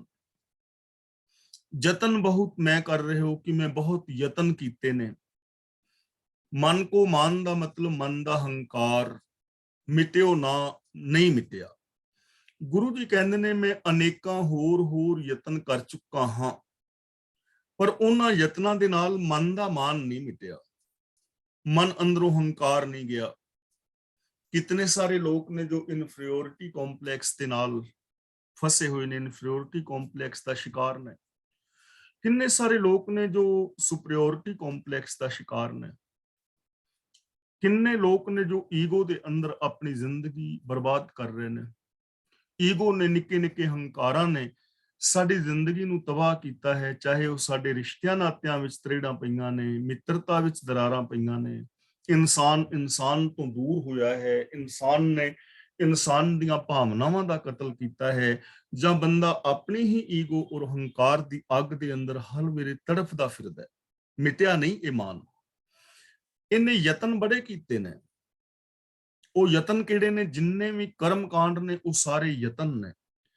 वर्त ने, नराते ने, श्राद्ध ने, त्याग है या योगा आदिक है, ਜਾਂ ਮਾਲਾ ਵਗੈਰਾ ਫੇਰਨੀਆਂ ਨੇ, ਸਮਾਧੀਆਂ ਲਾਣੀਆਂ ਨੇ, ਪਹਾੜਾਂ ਤੇ ਚੜ ਜਾਣਾ ਹੈ, ਜਾਂ ਜੰਗਲਾਂ ਵਿੱਚ ਭਟਕਣਾ ਹੈ, ਗੁਫਾਵਾਂ ਔਰ ਕੰਦਰਾਵਾਂ ਦੇ ਵਿੱਚ ਵੜਨਾ ਹੈ, ਨਗਨ ਫਿਰਨਾ ਹੈ, ਕਰਪਾਤੀ ਰਹਿਣਾ ਹੈ, ਜਾਂ ਤੀਰਥਾਂ ਤੇ ਇਸ਼ਨਾਨ ਕਰਨਾ ਹੈ, ਪੁੰਨ ਦਾਨ ਕਰਨਾ ਹੈ, ਜਾਂ ਪਾਠ ਪੂਜਾ ਆਦਿ ਕਰਨੀ। ਕਿੰਨੇ ਯਤਨ ਕੀਤੇ ਨੇ ਬੰਦੇ ਨੇ, ਪਰ ਇਹਨਾਂ ਯਤਨਾਂ ਦੇ ਨਾਲ ਮਾਨ ਨਹੀਂ ਮਿਟਿਆ। ਜੇ ਮਾਨ ਮਿਟਿਆ ਹੁੰਦਾ, ਜਿਸ ਦਾ ਮਾਨ ਮਿਟਿਆ ਹੈ, ਉਹਦੀ ਨਿਸ਼ਾਨੀ ਕੀ ਹੈ? ਉਹਦੀ ਨਿਸ਼ਾਨੀ ਹੈ ਕਿ ਉਹ ਰੱਬੀ ਰਜ਼ਾ ਦੇ ਵਿੱਚ ਤੁਰੇਗਾ, ਉਹਦੇ ਅੰਦਰ ਨਿਮਰਤਾ ਹੋਏਗੀ। ਜੇ ਅਸੀਂ ਆਪਣੀ ਜ਼ਿੰਦਗੀ ਨੂੰ ਪਰਖਣਾ ਹੋਵੇ ਕਿ ਸਾਡਾ ਮਾਣ ਮਿਟਿਆ ਹੈ ਜਾਂ ਨਹੀਂ, ਤਾਂ ਅਸੀਂ ਪੈਮਾਨਾ ਕੀ ਰੱਖੀਏ? ਮੈਂ ਆਪਣੇ ਜੀਵਨ ਲਈ ਕੀ ਪੈਮਾਨਾ ਰੱਖਾਂ? ਤਾਂ ਮੇਰੇ ਕੋਲ ਇੱਕ ਹੀ ਪੈਮਾਨਾ ਹੈ ਕਿ ਜੇ ਤਾਂ ਮੇਰੀ ਜ਼ਿੰਦਗੀ ਗੁਰਬਾਣੀ ਮੁਤਾਬਕ ਹੈ, ਤਾਂ ਫਿਰ ਸਮਝ ਲਓ ਮੇਰੀ ਜ਼ਿੰਦਗੀ ਦਾ ਮਾਣ ਮਿਟ ਗਿਆ ਹੈ, ਕਿਉਂਕਿ ਮੈਂ ਗੁਰੂ ਦੇ ਬਚਨਾਂ ਨੂੰ ਮੰਨ ਲਿਆ ਔਰ ਗੁਰੂ ਦੇ ਬਚਨਾਂ ਮੁਤਾਬਕ ਮੈਂ ਜੀ ਰਿਹਾ ਹਾਂ, ਮਨ, ਬਚਨ ਔਰ ਕਰਮ ਕਰਕੇ। ਤੇ ਜੇ ਮੈਂ ਗੁਰੂ ਦੇ ਬਚਨਾਂ ਮੁਤਾਬਕ ਨਹੀਂ ਜੀ ਰਿਹਾ, ਤਾਂ ਇਹਦਾ ਮਤਲਬ ਮੇਰੀ ਜ਼ਿੰਦਗੀ ਦੇ ਅੰਦਰ ਈਗੋ ਹੈ। ਮੈਂ ਏਡਾ ਹੰਕਾਰੀ ਹਾਂ ਕਿ ਮੈਂ ਗੁਰੂ ਦੇ ਬਚਨ ਵੀ ਨਹੀਂ ਮੰਨ ਰਿਹਾ। ਤਾਂ ਸਾਡੇ ਕੋਲ ਤਾਂ ਬਹੁਤ ਚੰਗਾ ਰਾਸਤਾ ਹੈ, ਬੜਾ ਚੰਗਾ ਪੈਮਾਨਾ ਹੈ। ਸਾਡੇ ਕੋਲ ਗੁਰਬਾਣੀ ਕਸਵੱਟੀ ਹੈ। ਗੁਰਬਾਣੀ ਦੇ ਆਧਾਰ ਤੇ ਅਸੀਂ ਆਪਣੇ ਆਪ ਨੂੰ ਪਰਖ ਸਕਦੇ ਹਾਂ। ਤਾਂ ਹੋਰ ਜਿੰਨੇ ਵੀ ਕਰਮ ਨੇ, ਉਹਨਾਂ ਕਰਮਾਂ ਦੇ ਨਾਲ ਈਗੋ ਨਹੀਂ ਮਿਟੇਗੀ। ਈਗੋ ਮਿਟੇਗੀ ਰੱਬੀ ਰਜ਼ਾ ਦੇ ਵਿੱਚ ਤੁਰਨ ਦੇ ਨਾਲ। ਤਾਂ ਗੁਰੂ ਪਾਤਸ਼ਾਹ ਜੀ ਸਾਨੂੰ ਸਮਝਾ ਰਹੇ ਨੇ ਕਿ ਮੈਂ ਬਹੁਤ ਯਤਨ ਕਰ ਚੁੱਕਾ ਹਾਂ, ਉਹਨਾਂ ਯਤਨਾਂ ਨਾਲ ਮਨ ਦਾ ਹੰਕਾਰ ਨਹੀਂ ਮਿਟਿਆ। ਤੇ ਇਸ ਹੰਕਾਰ ਵਿੱਚ ਫਸਣ ਦਾ ਕਾਰਨ ਦੱਸ ਰਹੇ ਨੇ। ਦੁਰਮਤ ਸਿਓ ਨਾਨਕ ਫਧਿਓ। ਫਧਿਓ ਦਾ ਮਤਲਬ ਫਸਿਆ ਰਹਿੰਦਾ ਹੈ। ਦੁਰਮਤ ਦਾ ਮਤਲਬ ਖੋਟੀ ਮਤ। ਕਿ हे ਨਾਨਕ, ਇਹ ਮਨ ਖੋਟੀ ਮਤ ਦੇ ਨਾਲ ਚੰਬੜਿਆ ਰਹਿੰਦਾ ਹੈ, ਖੋਟੀ ਮਤ ਦੇ ਨਾਲ ਚੰਬੜਿਆ ਰਹਿੰਦਾ ਹੈ। ਰਾਖ ਲਿਓ ਭਗਵਾਨ ਕਿ हे ਪ੍ਰਭੂ, ਤੂੰ ਆਪ ਹੀ ਇਸ ਦੀ ਰੱਖਿਆ ਕਰ, ਤੂੰ ਹੀ ਇਸ ਨੂੰ ਬਚਾ ਸਕਣਾ ਹੈ। ਤਾਂ ਅਹੰਕਾਰ ਦੇ ਅੰਦਰ ਮਨ ਫਸਿਆ ਹੈ, ਤਾਂ ਉਹਦਾ ਕਾਰਨ ਮਨੁੱਖ ਦੀ ਖੋਟੀ ਮਤ ਹੈ। ਜੇ ਆਪਣੇ ਗਿਆਨ ਦਾ ਸਹੀ ਪ੍ਰਯੋਗ ਕਰੇ, ਸਹੀ ਵਰਤੋਂ ਵਿੱਚ ਲਿਆਏ ਗੁਰਮਤ ਆਸ਼ੇ ਅਨੁਸਾਰ, ਤਾਂ ਮਨ ਅੰਦਰ ਨਿਮਰਤਾ ਆ ਸਕਦੀ ਸੀ। ਲੇਕਿਨ ਇਹਨੇ ਖੋਟੀ ਮਤ ਦੇ ਨਾਲ ਆਪਣਾ ਸੰਬੰਧ ਬਣਾਇਆ, ਇਸ ਕਰਕੇ ਮਨ ਅੰਦਰ ਨਿਮਰਤਾ ਨਹੀਂ ਆ ਸਕੀ। ਅਸੀਂ ਰੋਜ਼ ਅਰਦਾਸ ਕਰਦੇ ਹਾਂ ਨਾ, ਸਿੱਖਾਂ ਦਾ ਮਨ ਨੀਵਾਂ, ਮਤ ਉੱਚੀ, ਮਤ ਕਾ ਰਾਖਾ ਆਪ ਵਾਹਿਗੁਰੂ। ਮਨ ਨੀਵਾਂ ਚਾਹੀਦਾ ਹੈ ਤੇ ਮਤ ਉੱਚੀ ਚਾਹੀਦੀ ਹੈ। ਮਨ ਨੀਵਾਂ ਔਰ ਮਤ ਉੱਚੀ ਦਾ ਮੀਨਿੰਗ ਕੀ ਹੈ, ਸਮਝਣਾ ਹੈ ਇਸ ਨੂੰ। ਹੁਣ ਦੇਖੋ, ਮਨ ਕੀ ਹੈ? ਦਿਮਾਗ ਦੀ ਉਸ ਐਕਟੀਵਿਟੀ ਦਾ ਨਾਮ ਮਨ ਹੈ, ਜਿਸ ਤਰ੍ਹਾਂ ਹੀ ਸਾਡੇ ਅੰਦਰ ਵਿਚਾਰ ਪੈਦਾ ਹੁੰਦੇ ਨੇ। ਜਿਵੇਂ ਮੰਨ ਲਓ ਸਾਡੇ ਮਨ ਵਿੱਚ ਵਿਚਾਰ ਆਇਆ ਕਿ ਪਾਠ ਕਰੀਏ, ਤਾਂ ਇਹ ਇੱਕ ਵਿਚਾਰ ਹੈ। ਅਸੀਂ ਸੈਰ ਕਰਨ ਚੱਲੀਏ, ਇਹ ਇੱਕ ਵਿਚਾਰ ਹੈ। ਮੈਂ ਸ਼ਰਾਬ ਪੀਵਾਂ, ਤਾਂ ਇਹ ਇੱਕ ਵਿਚਾਰ ਹੈ। ਮਨ ਦੇ ਅੰਦਰ ਵਿਚਾਰ ਆਉਂਦੇ ਨੇ। ਹੁਣ ਕਿਹੜਾ ਵਿਚਾਰ ਠੀਕ ਹੈ, ਕਿਹੜਾ ਵਿਚਾਰ ਗਲਤ ਹੈ, ਇਸ ਦਾ ਨਿਰਣਾ ਜਿਸਨੇ ਕਰਨਾ ਹੈ ਉਹਨੂੰ ਬੁੱਧੀ ਕਹਿੰਦੇ ਨੇ। ਮਨ ਦਿਮਾਗ ਦੀ ਉਹ ਐਕਟੀਵਿਟੀ ਜੋ ਸਾਡੇ ਮਨ ਦੇ ਵਿਚਾਰਾਂ ਦਾ ਠੀਕ ਔਰ ਗਲਤ ਦਾ ਨਿਰਣਾ ਕਰਦੀ ਹੈ, ਕਿਹੜੀ ਚੀਜ਼ ਠੀਕ ਹੈ ਕਿਹੜੀ ਗਲਤ ਹੈ, ਉਹਦਾ ਨਿਰਣਾ ਕਰਨ ਵਾਲੀ ਐਕਟੀਵਿਟੀ ਦਾ ਨਾਮ ਹੈ ਬੁੱਧੀ। ਹੁਣ ਜੇ ਮਤ ਨੇ ਫੈਸਲਾ ਸਹੀ ਲੈ ਲਿਆ, ਮੰਨ ਲਓ ਵਿਚਾਰ ਆਇਆ ਕਿ ਸ਼ਰਾਬ ਪੀਣਾ, ਹੁਣ ਜੇ ਮਤ ਨੇ ਫੈਸਲਾ ਲੈ ਲਿਆ ਕਿ ਸ਼ਰਾਬ ਪੀਣਾ ਠੀਕ ਹੈ ਤੇ ਸ਼ਰਾਬ ਪੀਣੀ ਸ਼ੁਰੂ ਕਰ ਦਿੱਤੀ, ਇਹ ਫੈਸਲਾ ਗਲਤ ਹੈ ਤੇ ਇਹ ਫੈਸਲਾ ਜਿਹੜਾ ਹੈ ਮੇਰਾ ਨੁਕਸਾਨ ਕਰੇਗਾ, ਮੇਰੀਆਂ ਕਿਡਨੀਆਂ ਖਰਾਬ ਹੋਣਗੀਆਂ, ਲੀਵਰ ਖਰਾਬ ਹੋਏਗਾ, ਮੇਰੇ ਰਿਸ਼ਤੇ ਖਰਾਬ ਹੋਣਗੇ, ਪ੍ਰਾਪਰਟੀ ਖਰਾਬ ਹੋਏਗੀ, ਕਿਉਂਕਿ ਮੇਰੇ ਮਨ ਦੇ ਵਿਚਾਰਾਂ ਨੂੰ ਮਤ ਨੇ ਜਿਹੜਾ ਹੈ ਗਲਤ ਗਾਈਡ ਕੀਤਾ ਤੇ ਮਨ ਉਹਦੇ ਪਿੱਛੇ ਲੱਗਿਆ। ਤੇ ਜੇ ਮੇਰੀ ਮਤ ਠੀਕ ਹੋਵੇ, ਮੈਂ ਮਤ ਦਾ ਠੀਕ ਯੂਜ਼ ਕਰਾਂ ਔਰ ਮਤ ਇਹ ਫੈਸਲਾ ਦੇਵੇ ਕਿ ਸ਼ਰਾਬ ਪੀਣਾ ਬਿਲਕੁਲ ਗਲਤ ਹੈ, ਮਤ ਨੇ ਸਹੀ ਫੈਸਲਾ ਲਿਆ, ਹੁਣ ਮੈਂ ਜਿਹੜਾ ਹੈ ਸਿਹਤ ਵੀ ਮੇਰੀ ਠੀਕ ਰਹੇਗੀ, ਰਿਸ਼ਤੇ ਵੀ ਠੀਕ ਰਹਿਣਗੇ, ਜਿਹੜਾ ਨੁਕਸਾਨ ਹੋਣਾ ਸੀ ਉਹ ਵੱਧ ਜਾਏਗਾ। ਇਹਦਾ ਮਤਲਬ ਮਨੁੱਖ ਖੋਟੀ ਮਤ ਕਰਕੇ ਫਸਿਆ ਰਹਿੰਦਾ ਹੈ। ਰਾਖ ਲਿਓ ਭਗਵਾਨ। ਹੁਣ ਦੇਖੋ ਮਤ ਉੱਚੀ ਹੋਣੀ ਚਾਹੀਦੀ ਹੈ, ਮਨ ਮਤ ਦੇ ਅਧੀਨ ਹੋਣਾ ਚਾਹੀਦਾ, ਪਰ ਜੇ ਮਤ ਪੁੱਠੀ ਹੋਈ ਤਾਂ ਫਿਰ ਗੜਬੜ ਹੋ ਗਈ ਨਾ। ਇਸ ਲਈ ਰੋਜ਼ ਅਸੀਂ ਅਰਦਾਸ ਕਰਦੇ ਹਾਂ, ਮਤ ਕਾ ਰਾਖਾ ਆਪ ਵਾਹਿਗੁਰੂ। ਮਤ ਨੂੰ ਗੁਰੂ ਦੇ ਅਧੀਨ ਰੱਖਣਾ ਹੈ, ਮਤ ਨੂੰ ਗੁਰੂ ਦੇ ਅਧੀਨ ਰੱਖਣਾ ਹੈ, ਗੁਰੂ ਦੇ ਮਤ ਅਨੁਸਾਰ ਜੋ ਫੈਸਲਾ ਹੋਵੇਗਾ ਉਹ ਠੀਕ ਹੋਏਗਾ। ਇਸ ਲਈ ਰਾਖ ਲਿਓ ਭਗਵਾਨ ਕਿ हे ਪ੍ਰਭੂ ਤੂੰ ਆਪ ਮੇਰੀ ਰੱਖਿਆ ਕਰ, ਆਪ ਮੈਨੂੰ ਸੁਮਤ ਬਖਸ਼ਿਸ਼ ਕਰ, ਜਿਸ ਕਰਕੇ ਮੈਂ ਇਸ ਖੋਟੀ ਮਤ ਦੇ ਚੱਕਰ ਤੋਂ ਨਿਕਲ ਸਕਾਂ ਔਰ ਮੈਂ ਵਿਕਾਰਾਂ ਤੋਂ ਬਚ ਸਕਾਂ। ਬਾਲ ਜਵਾਨੀ ਅਰ ਬਿਰਧ ਫੁਨ ਤੀਨ ਅਵਸਥਾ ਜਾਨ, ਕਹੋ ਨਾਨਕ ਹਰ ਭਜਨ ਬਿਨ ਬਿਰਥਾ ਸਭ ਹੀ ਮਾਨ। ਬਾਲ ਦਾ ਮਤਲਬ ਬਚਪਨਾ, ਅਰ ਦਾ ਮਤਲਬ ਅਤੇ, ਬਿਰਧ ਦਾ ਮਤਲਬ ਬੁਢੇਪਾ, ਫੁਨ ਦਾ ਮਤਲਬ ਫਿਰ। ਬਾਲ ਅਵਸਥਾ, ਜਵਾਨੀ ਦੀ ਅਵਸਥਾ ਔਰ ਫਿਰ ਬੁਢੇਪੇ ਦੀ ਅਵਸਥਾ। ਗੁਰੂ ਜੀ ਕਹਿੰਦੇ ਨੇ ਉਮਰ ਦੀਆਂ ਇਹ ਤਿੰਨ ਅਵਸਥਾ ਸਮਝ ਲੈ। ਜਾਣ ਦਾ ਮਤਲਬ ਸਮਝ ਲੈ, ਜੋ ਮਨੁੱਖ ਤੇ ਆਉਂਦੀਆਂ ਨੇ। ਵੈਸਤੇ ਦੀਆਂ ਅਨੇਕ ਅਵਸਥਾਵਾਂ ਨੇ, ਪਰ ਤਿੰਨ ਮੋਟੀਆਂ-ਮੋਟੀਆਂ ਅਵਸਥਾਵਾਂ ਨੇ, ਬਚਪਨਾ, ਜਵਾਨੀ ਔਰ ਬੁਢੇਪਾ। ਗੁਰੂ ਜੀ ਕਹਿੰਦੇ ਨੇ ਇਹ ਤਿੰਨ ਅਵਸਥਾਵਾਂ ਨੂੰ ਸਮਝ, ਜਿਹੜੀਆਂ ਮਨੁੱਖੀ ਜ਼ਿੰਦਗੀ ਵਿੱਚ ਆਉਂਦੀਆਂ ਨੇ ਸਰੀਰਕ ਤੌਰ ਤੇ। ਕਹੋ ਨਾਨਕ ਹਰ ਭਜਨ ਬਿਨ ਬਿਰਥਾ ਸਭ ਹੀ ਮਾਨ। ਮਾਨ ਦਾ ਮਤਲਬ ਮੰਨ ਲੈ। ਗੁਰੂ ਜੀ ਕਹਿੰਦੇ ਹਨ ਕਿ ਪ੍ਰਭੂ ਦੀ ਸਿਫਤ ਸਲਾਹ ਤੋਂ ਬਿਨਾ ਇਹ ਸਾਰੀਆਂ ਹੀ ਵਿਅਰਥ ਜਾਂਦੀਆਂ ਨੇ, ਬੇਕਾਰ ਜਾਂਦੀਆਂ ਨੇ। ਹਰ ਭਜਨ ਦਾ ਮਤਲਬ ਪ੍ਰਭੂ ਦੀ ਸਿਫਤ ਸਲਾਹ, ਰੱਬੀ ਗੁਣ। ਜੇ ਬੰਦਾ ਰੱਬੀ ਗੁਣਾਂ ਦਾ ਧਾਰਨੀ ਨਹੀਂ ਹੈ ਤਾਂ ਇਹ ਤਿੰਨੇ ਹੀ ਅਵਸਥਾਵਾਂ ਬੇਕਾਰ ਚੱਲੀਆਂ ਜਾਣਗੀਆਂ। ਬਚਪਨ ਦੇ ਅੰਦਰ ਜੇ ਔਗਣ ਨੇ, ਵਿਕਾਰ ਨੇ, ਪਾਪ ਨੇ, ਯਾਨੀ ਜੇ ਬਚਪਨਾ ਠੀਕ ਰਾਹਾਂ ਤੇ ਨਹੀਂ ਤਾਂ ਬਚਪਨ ਬੇਕਾਰ ਹੋ ਜਾਏਗਾ। ਜੇ ਹੁਣ ਕਿਸੇ ਬੱਚੇ ਨੂੰ ਸਕੂਲ ਨਾ ਭੇਜਿਆ ਜਾਏ, ਪੜਾਇਆ ਨਾ ਜਾਏ, ਉਹਨੂੰ ਚੰਗੀ ਸੰਗਤ ਨਾ ਮਿਲੇ ਤਾਂ ਬਚਪਨਾ ਬੇਕਾਰ ਹੋ ਜਾਏਗਾ ਨਾ। ਜਵਾਨੀ ਦੇ ਅੰਦਰ ਜੇ ਚੰਗੀ ਸੰਗਤ ਨਹੀਂ, ਸ਼ੁਭ ਗੁਣ ਨਹੀਂ ਹਨ ਤਾਂ ਜਵਾਨੀ ਬੇਕਾਰ ਹੋ ਜਾਏਗੀ। ਔਰ ਜੇ ਬੁਢੇਪੇ ਦੇ ਅੰਦਰ ਚੰਗੇ ਗੁਣ ਨਹੀਂ ਤਾਂ ਬੁਢੇਪਾ ਬੇਕਾਰ ਹੈ। ਜ਼ਿੰਦਗੀ ਤਾਂ ਹੀ ਸਫਲ ਹੈ ਨਾ ਜੇ ਜੀਵਨ ਵਿੱਚ ਗੁਣ ਨੇ। ਸਚਾਈ ਹੈ, ਦਇਆ ਹੈ, ਪਿਆਰ ਹੈ, ਮੁਹੱਬਤ ਹੈ, ਨਿਮਰਤਾ, ਨਿਰਭੈਤਾ, ਨਿਰਵੈਰਤਾ, ਸੱਚੇ ਗਿਆਨ ਦੀ ਪ੍ਰਾਪਤੀ ਕਰਨੀ, ਦੁਨੀਆ ਦਾ ਭਲਾ ਕਰਨਾ, ਚੰਗੇ ਰਾਹਾਂ ਤੇ ਤੁਰਨਾ। ਜੇ ਇਹ ਗੁਣ ਹੈ ਨੇ ਜੀਵਨ ਤਾਂ ਹੀ ਸਫਲ ਹੈ, ਜੀਵਨ ਤਾਂ ਹੀ ਸੁਖਦਾਈ ਹੈ। ਤੇ ਜੇ ਇਹ ਗੁਣ ਨਹੀਂ ਹਨ ਤਾਂ ਚਾਹੇ ਬਚਪਨਾ ਹੈ, ਜਵਾਨੀ ਹੈ ਜਾਂ ਬੁਢੇਪਾ ਹੈ, ਉਹ ਵਿਅਰਥ ਚਲਾ ਜਾਏਗਾ।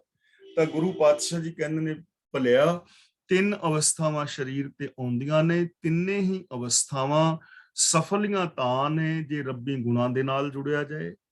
ਜੇ ਰੱਬੀ ਗੁਣ ਨਹੀਂ ਹਨ ਤਾਂ ਇਹ ਤਿੰਨੇ ਹੀ ਅਵਸਥਾਵਾਂ ਬੇਕਾਰ ਵਿਅਰਥ ਚਲੀਆਂ ਜਾਂਦੀਆਂ ਨੇ। ਕਰਨੋ ਹੁਤੋ ਸੋ ਨਾ ਕੀਓ, ਪਰਿਓ ਲੋਭ ਕੈ ਫੰਧ, ਨਾਨਕ ਸਮਿਓ ਰਮ ਗਇਓ, ਅਬ ਕਿਉਂ ਰੋਵਤ ਅੰਧ। ਕਰਨੋ ਹੁਤੋ ਦਾ ਮਤਲਬ ਜੋ ਕੁਝ ਕਰਨਾ ਸੀ, ਸੋ ਨਾ ਕੀਓ ਉਹ ਕੀਤਾ ਨਹੀਂ। ਲੋਭ ਕੈ ਫੰਧ ਦਾ ਮਤਲਬ ਲੋਭ ਦੀ ਫਾਹੀ ਵਿੱਚ। ਗੁਰੂ ਪਾਤਸ਼ਾਹ ਜੀ ਕਹਿੰਦੇ ਨੇ ਕਿ ਮਾਇਆ ਦੇ ਮੋਹ ਵਿੱਚ ਅੰਨੇ ਹੋ ਰਹੇ ਮਨੁੱਖ ਨੇ ਜੋ ਕੁਝ ਕਰਨਾ ਸੀ ਉਹ ਨਾ ਕੀਤਾ, ਜੋ ਕਰਨਾ ਸੀ ਉਹ ਨਹੀਂ ਕੀਤਾ। ਪਰਿਓ ਲੋਭ ਕੈ ਫਨ ਦਾ ਮਤਲਬ ਤੂੰ ਲੋਭ ਦੀ ਫਾਹੀ ਦੇ ਵਿੱਚ ਹੀ ਫਸਿਆ ਰਿਹਾ, ਲੋਭ ਦੀ ਫਾਹੀ ਵਿੱਚ ਫਸਿਆ ਰਿਹਾ, ਜੋ ਕਰਨਾ ਸੀ ਉਹ ਨਹੀਂ ਕੀਤਾ। ਹੁਣ ਅਸੀਂ ਕਰਨਾ ਕੀ ਸੀ? ਕਿਵ ਸਚਿਆਰਾ ਹੋਈ ਹੈ, ਹੋਣਾ ਤਾਂ ਸਚਿਆਰ ਸੀ, ਮਨ ਬਚਨ ਔਰ ਕਰਮ ਕਰਕੇ ਸੱਚ ਦੇ ਧਾਰਨੀ ਹੋਣਾ ਸੀ। ਮਨੁੱਖਤਾ ਤਾਂ ਹੀ ਹੈ ਨਾ ਜੇ ਇਸ ਦੀ ਮਾਨਸਿਕਤਾ ਵੀ ਸੱਚੀ ਹੋਵੇ, ਇਹਦੇ ਬੋਲ ਵੀ ਸੱਚੇ ਹੋਣ, ਬਿਹੇਵੀਅਰ ਵੀ ਸੱਚਾ ਹੋਵੇ, ਕੰਮ ਤਾਂ ਇਹ ਕਰਨਾ ਸੀ।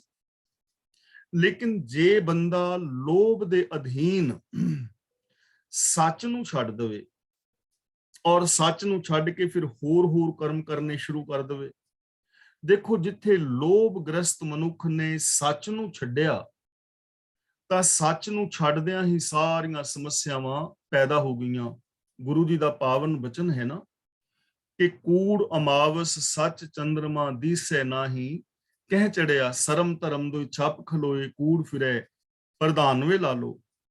ਸੱਚ ਜ਼ਰੂਰੀ ਸੀ, ਜ਼ਿੰਦਗੀ ਤੋਂ ਸੱਚ ਨਿਕਲਦਿਆਂ ਹੀ ਆਚਰਣਹੀਨਤਾ, ਲੋਭ ਲਾਲਚ, 2 ਨੰਬਰ ਦੇ ਧੰਦੇ, ਰਿਸ਼ਵਤਖੋਰੀ, ਚੋਰ ਬਾਜ਼ਾਰੀ, ਲੱਭ ਲੋਭ ਲਾਲਚ, ਇਹ ਸਾਰਾ ਕੁਝ ਆ ਜਾਂਦਾ ਹੈ ਜਦੋਂ ਬੰਦੇ ਦੀ ਜ਼ਿੰਦਗੀ ਚੋਂ ਸੱਚ ਨਿਕਲ ਜਾਏ। ਤਾਂ ਜੋ ਕਰਨਾ ਸੀ ਉਹ ਤੇ ਕੀਤਾ ਨਹੀਂ, ਲੋਭ ਦੀ ਫਾਹੀ ਵਿੱਚ ਫਸਿਆ ਰਿਹਾ। ਹੁਣ ਦੇਖੋ ਲੋਭ ਦੀ ਫਾਹੀ ਦੇ ਅੰਦਰ ਫਸੇ ਹੋਏ ਬਾਂਦਰ ਦੀ ਮਿਸਾਲ ਪਾਵਨ ਬਾਣੀ ਵਿੱਚ ਦਿੱਤੀ ਹੈ ਨਾ, ਕੁੱਜੀ ਦੇ ਵਿੱਚ ਹੱਥ ਪਾ ਲਿਆ, ਹੁਣ ਕੁੱਜੀ ਸੌੜੀ। ਇਹ ਮਿਸਾਲ ਤੁਸੀਂ ਬਹੁਤ ਵਾਰੀ ਸੁਣੀ, ਇਸ ਲਈ ਮੈਂ ਜ਼ਿਆਦਾ ਵਿਸਥਾਰ ਵਿੱਚ ਨਾ ਜਾਵਾਂ। ਹੁਣ ਬਾਂਦਰ ਨੇ ਕੁੱਜੀ ਦੇ ਅੰਦਰੋਂ ਛੋਲਿਆਂ ਦੇ ਦਾਣਿਆਂ ਦੀ ਮੁੱਠ ਭਰ ਲਈ, ਹੱਥ ਕੁੱਜੀ ਵਿੱਚ ਫਸਿਆ ਹੈ। ਜੇ ਉਹ ਦਾਣਿਆਂ ਦੀ ਮੁੱਠ ਛੱਡ ਦੇਵੇ ਤਾਂ ਹੱਥ ਆਰਾਮ ਨਾਲ ਬਾਹਰ ਆ ਸਕਦਾ ਹੈ, ਪਰ ਲੋਭ ਕਰਕੇ ਦਾਣਿਆਂ ਨੂੰ ਨਹੀਂ ਛੱਡ ਰਿਹਾ ਤੇ ਮੁੱਠੀ ਫਸ ਗਈ ਹੈ ਕੁੱਜੀ ਦੇ ਅੰਦਰ, ਤੇ ਬਾਂਦਰ ਫੜਨ ਵਾਲਾ ਆਣ ਕੇ ਰੱਸੀ ਗਲ ਵਿੱਚ ਪਾ ਲੈਂਦਾ ਹੈ। ਹੁਣ ਸਾਰੀ ਜ਼ਿੰਦਗੀ ਮਾਰ ਖਾਂਦਾ ਹੋਇਆ ਨੱਚਣਾ ਸਿੱਖ ਕੇ ਦਰ ਦੇ ਅੱਗੇ ਨੱਚਦਾ ਹੈ ਤੇ ਸਾਰੀ ਜ਼ਿੰਦਗੀ ਗੁਲਾਮੀ ਵਿੱਚ ਬਿਤਾਉਂਦਾ ਹੈ, ਕਿਉਂਕਿ ਲੋਭ, ਥੋੜਾ ਜਿਹਾ ਲੋਭ ਛੱਡ ਦਿੰਦਾ ਤੇ ਆਜ਼ਾਦ ਰਹਿਣਾ ਸੀ। ਇਸੇ ਤਰ੍ਹਾਂ ਥੋੜੇ ਜਿਹੇ ਲੋਭ ਕਰਕੇ ਮਨੁੱਖ ਨੇ ਸੱਚ ਨੂੰ ਛੱਡ ਦਿੱਤਾ। ਜੇ ਲੋਭ ਨੂੰ ਛੱਡ ਦਿੰਦਾ ਤਾਂ ਅੱਜ ਆ ਦੁਨੀਆ ਸਵਰਗ ਹੋਣੀ ਸੀ, ਇਹਦੀ ਜ਼ਿੰਦਗੀ ਸਵਰਗ ਹੋਣੀ ਸੀ। ਲੇਕਿਨ ਲੋਭ ਨੂੰ ਇਹਨੇ ਨਹੀਂ ਛੱਡਿਆ, ਇਸ ਲਈ ਰਿਸ਼ਵਤਖੋਰੀ, ਚੋਰ ਬਾਜ਼ਾਰੀ, 2 ਨੰਬਰ ਦੇ ਧੰਦੇ, ਦਾਜ ਦਹੇਜ ਤੇ ਹੋਰ ਕਿੰਨੀਆਂ ਲਾਹਨਤਾਂ ਮਨੁੱਖ ਨੇ ਘੇਰ ਲਈਆਂ, ਆਪਣੇ ਆਪ ਨੂੰ ਵਿੱਚ ਵੀੜ ਲਿਆ। ਤਾਂ ਕਰਨੋ ਹੁਤੋ ਸੋ ਨਾ ਕੀਓ, ਪਰਿਓ ਲੋਭ ਕੈ ਫੰਦ। ਜੋ ਕੁਛ ਇਹਨੇ ਰੱਬੀ ਸਿਫਤ ਸਲਾਹ ਕਰਨੀ ਸੀ, ਸਚਿਆਰ ਹੋਣਾ ਸੀ, ਸੱਚ ਦੇ ਰਾਹ ਤੇ ਤੁਰਨਾ ਸੀ, ਉਹ ਨਹੀਂ ਕੀਤਾ, ਲੇਕਿਨ ਲੋਭ ਦੀ ਫਾਹੀ ਦੇ ਅੰਦਰ ਫਸਿਆ ਰਿਹਾ। ਹੁਣ ਬਾਅਦ ਵਿੱਚ ਕੀ ਇਹ ਪਛਤਾਵਾ? ਨਾਨਕ ਸਮਿਓ ਰਮ ਗਇਓ, ਅਬ ਕਿਉਂ ਰੋਵਤ ਅੰਧ। ਸਮਿਓ ਦਾ ਮਤਲਬ ਸਮਾਂ, ਵਕਤ, ਟਾਈਮ। ਰਮ ਗਿਓ ਦਾ ਮਤਲਬ ਗੁਜ਼ਰ ਗਿਆ। ਰੋਵਤ ਦਾ ਮਤਲਬ ਕਿਉਂ ਰੋਂਦਾ ਹੈ। ਅੰਧ ਦਾ ਮਤਲਬ ਅੰਨਾ। ਜ਼ਿੰਦਗੀ ਦਾ ਸਾਰਾ ਸਮਾਂ ਇਸੇ ਤਰ੍ਹਾਂ ਗੁਜ਼ਰ ਗਿਆ। ਅਬ ਕਿਉਂ ਰੋਵਤ ਅੰਧ, ਇਹ ਅਗਿਆਨੀ ਮਨੁੱਖ ਹੁਣ ਕਿਉਂ ਰੋਂਦਾ ਹੈ, ਭਾਵ ਹੁਣ ਕਿਉਂ ਪਛਤਾਵਾ ਕਰਦਾ ਹੈ। ਹੁਣ ਪਛਤਾਵਾ ਕਰਨ ਦਾ ਲਾਭ ਕੀ ਹੈ? ਜਦੋਂ ਸਮਾਂ ਸੀ ਉਦੋਂ ਨਹੀਂ ਚੇਤਿਆ। ਜਦੋਂ ਸਮਾਂ ਸੀ ਨਾ ਕਿ ਛੋਲਿਆਂ ਦੇ ਦਾਣਿਆਂ ਨੂੰ ਬਾਂਦਰ ਛੱਡ ਦਿੰਦਾ ਤੇ ਕੁੱਜੀ ਤੋਂ ਹੱਥ ਚੜ ਕੇ ਆਪਣੇ ਕਿਸੇ ਰੁੱਖ ਤੇ ਚੜ ਜਾਂਦਾ ਤੇ ਬਾਂਦਰ ਆਜ਼ਾਦ ਰਹਿਣਾ ਸੀ, ਉਹ ਸਮੇਂ ਨੂੰ ਨਹੀਂ ਸੰਭਾਲਿਆ, ਸਾਰੀ ਜ਼ਿੰਦਗੀ ਗੁਲਾਮ ਰਿਹਾ। ਇਸੇ ਤਰ੍ਹਾਂ ਜਦੋਂ ਬੰਦਾ ਸਮਾਂ ਗੁਜ਼ਾਰ ਲੈਂਦਾ ਹੈ, ਸਮੇਂ ਦੇ ਉੱਤੇ ਗੁਣਾਂ ਦਾ ਧਾਰਨੀ ਨਹੀਂ ਹੁੰਦਾ, ਔਗਣ ਕਮਾਉਂਦਾ ਹੈ, ਉਹਨਾਂ ਔਗਣਾਂ ਵਿੱਚ ਫਸ ਜਾਂਦਾ ਹੈ ਤੇ ਮੁੜ ਕੇ ਇਹਦੀ ਜ਼ਿੰਦਗੀ ਦੇ ਅੰਦਰ ਰਹਿ ਜਾਂਦਾ ਹੈ ਸਿਰਫ ਔਰ ਸਿਰਫ ਪਛਤਾਵਾ। ਜਦੋਂ ਆਪ ਇਸ ਜੀਵਨ ਨੂੰ ਗਹੁ ਦੇ ਨਾਲ ਤੱਕੋਗੇ ਤਾਂ ਸਾਡੇ ਆਪਣੇ ਜੀਵਨ ਦੇ ਅੰਦਰ ਹੋ ਸਕਦਾ ਹੈ ਐਸੀਆਂ ਬੜੀਆਂ ਘਟਨਾਵਾਂ ਮਿਲ ਜਾਣ ਕਿ ਜੋ ਅਸੀਂ ਮੌਕਾ ਸੰਭਾਲਣਾ ਸੀ ਉੱਥੇ ਨਹੀਂ ਸੰਭਾਲਿਆ ਤੇ ਅਸੀਂ ਆਪਣਾ ਕੋਈ ਨਾ ਕੋਈ ਰਿਸ਼ਤਾ ਨਾਤਾ ਗਵਾ ਬੈਠੇ, ਭਾਵੇਂ ਥੋੜਾ ਜਿਹਾ ਕ੍ਰੋਧ ਦੇ ਨਾਲ ਬੋਲ ਕੇ ਜਾਂ ਛੋਟਾ ਮੋਟਾ ਲੋਭ ਲਾਲਚ ਜਾਂ ਕੋਈ ਹੋਰ ਵਿਕਾਰ ਕਰਕੇ। ਤੇ ਜੇ ਸਾਡੀ ਜ਼ਿੰਦਗੀ ਵਿੱਚ ਐਸਾ ਕੁਝ ਨਹੀਂ ਵਾਪਰਿਆ ਤਾਂ ਬਹੁਤ ਚੰਗਾ ਹੈ। ਸਮਾਜ ਵੱਲ ਵੇਖੋ, ਬਹੁਤ ਸਾਰੇ ਐਸੇ ਲੋਕ ਤੁਹਾਡੇ ਸਾਹਮਣੇ ਹੋਣਗੇ ਜਿਨ੍ਹਾਂ ਨੂੰ ਅੱਜ ਪਛਤਾਣਾ ਪੈ ਰਿਹਾ ਹੈ, ਪਰ ਉਹਨਾਂ ਨੇ ਥੋੜਾ ਜਿਹਾ ਮੌਕਾ ਸੰਭਾਲਿਆ ਹੁੰਦਾ ਤਾਂ ਪਛਤਾਣਾ ਨਹੀਂ ਸੀ ਪੈਣਾ। ਪਤਨੀ ਜਾਂ ਪਤੀ ਦੇ ਵਿੱਚੋਂ ਇੱਕ ਬੰਦਾ ਆਚਰਣਹੀਨ ਹੋ ਜਾਏ, ਤਲਾਕਾਂ ਹੋ ਜਾਂਦੀਆਂ ਨੇ, ਘਰ ਉੱਜੜ ਜਾਂਦੇ ਨੇ, ਫਿਰ ਪਛਤਾਣ ਦਾ ਕੋਈ ਲਾਭ ਨਹੀਂ ਹੁੰਦਾ। ਜੇ ਸਮੇਂ ਦੇ ਉੱਤੇ ਉਹ ਚੀਜ਼ ਨੂੰ ਕੰਟਰੋਲ ਕੀਤਾ ਹੁੰਦਾ ਤਾਂ ਐਸਾ ਸਮਾਂ ਵੇਖਣਾ ਨਹੀਂ ਸੀ ਪੈਣਾ। ਤਾਂ ਗੁਰੂ ਪਾਤਸ਼ਾਹ ਜੀ ਸਾਨੂੰ ਸਮਝਾ ਰਹੇ ਨੇ ਕਿ ਜੋ ਕੁਛ ਬੰਦੇ ਨੇ ਕਰਨਾ ਹੈ ਉਹ ਇਹ ਕਰਦਾ ਨਹੀਂ, ਲੋਭ ਦੇ ਵਸ ਪਿਆ ਰਹਿੰਦਾ ਹੈ, ਫਿਰ ਅਖੀਰ ਇਹਦੀ ਜ਼ਿੰਦਗੀ ਦੇ ਅੰਦਰ ਪਛਤਾਵਾ ਹੁੰਦਾ ਹੈ ਤੇ ਉਸ ਪਛਤਾਵੇ ਦਾ ਫਿਰ ਕੋਈ ਲਾਭ ਨਹੀਂ ਹੁੰਦਾ। ਇਸ ਲਈ ਗੁਰੂ ਜੀ ਸਮਝਾ ਰਹੇ ਹਨ ਕਿ ਪਿਆਰਿਓ, ਹਰ ਕਰਮ ਕਰਨ ਤੋਂ ਪਹਿਲਾਂ ਸੈਂਕੜੇ ਵਾਰ ਸੋਚੋ, ਕੋਈ ਐਸਾ ਕੰਮ ਨਾ ਕਰੋ ਜਿਸ ਕਰਕੇ ਆਉਣ ਵਾਲੇ ਸਮੇਂ ਦੇ ਅੰਦਰ ਪਛਤਾਵਾ ਹੋਵੇ। ਆਪਣੇ ਸਮੇਂ ਨੂੰ ਸੰਭਾਲੋ, ਸੱਚ ਦੇ ਰਾਹਾਂ ਤੇ ਤੁਰੋ, ਪਿਆਰ ਮੁਹੱਬਤ ਵਾਲੀ ਜ਼ਿੰਦਗੀ ਜੀਵੋ, ਰੱਬੀ ਗੁਣਾਂ ਦੇ ਧਾਰਨੀ ਹੋਵੋ। ਮਨ ਮਾਇਆ ਮੈਂ ਰਮ ਰਹਿਓ, ਨਿਕਸਤ ਨਾਹਿਨ ਮੀਤ, ਨਾਨਕ ਮੂਰਤ ਚਿਤ੍ਰ ਜਿਉ, ਛਾੜਿਤ ਨਾਹਿਨ ਭੀਤ। ਰਮ ਰਹਿਓ ਦਾ ਮਤਲਬ ਫਸਿਆ ਹੋਇਆ ਹੈ, ਨਾਹਿਨ ਦਾ ਮਤਲਬ ਨਹੀਂ। ਕਿ ਹੇ ਮਿੱਤਰ, ਜਿਹੜਾ ਮਨ ਮਾਇਆ ਦੇ ਮੋਹ ਵਿੱਚ ਫਸ ਜਾਂਦਾ ਹੈ ਉਹ ਇਹਦੇ ਵਿੱਚੋਂ ਫਿਰ ਨਿਕਲਦਾ ਨਹੀਂ। ਮਨ ਮਾਇਆ ਦੇ ਮੋਹ ਵਿੱਚ ਫਸਿਆ ਹੋਇਆ ਹੈ ਤੇ ਇਹਦੇ ਵਿੱਚੋਂ ਨਿਕਲ ਨਹੀਂ ਰਿਹਾ। ਹੁਣ ਮਾਇਆ ਦਾ ਮਤਲਬ ਇੱਥੇ ਪੈਸਾ ਨਹੀਂ ਹੈ, ਪ੍ਰੋਪਰਟੀ ਨਹੀਂ ਹੈ। ਮਾਇਆ ਇੱਕ ਸੋਚ ਦਾ ਨਾਮ ਹੈ। ਉਹ ਸੋਚ, ਸਾਡੀ ਉਹ ਮੈਂਟੈਲਿਟੀ ਜੋ ਸਾਨੂੰ ਇੱਕ ਦੂਜੇ ਦੇ ਨਾਲ ਰੱਬ ਵਰਗਾ ਪਿਆਰ ਵਿਹਾਰ ਨਹੀਂ ਕਰਨ ਦਿੰਦੀ।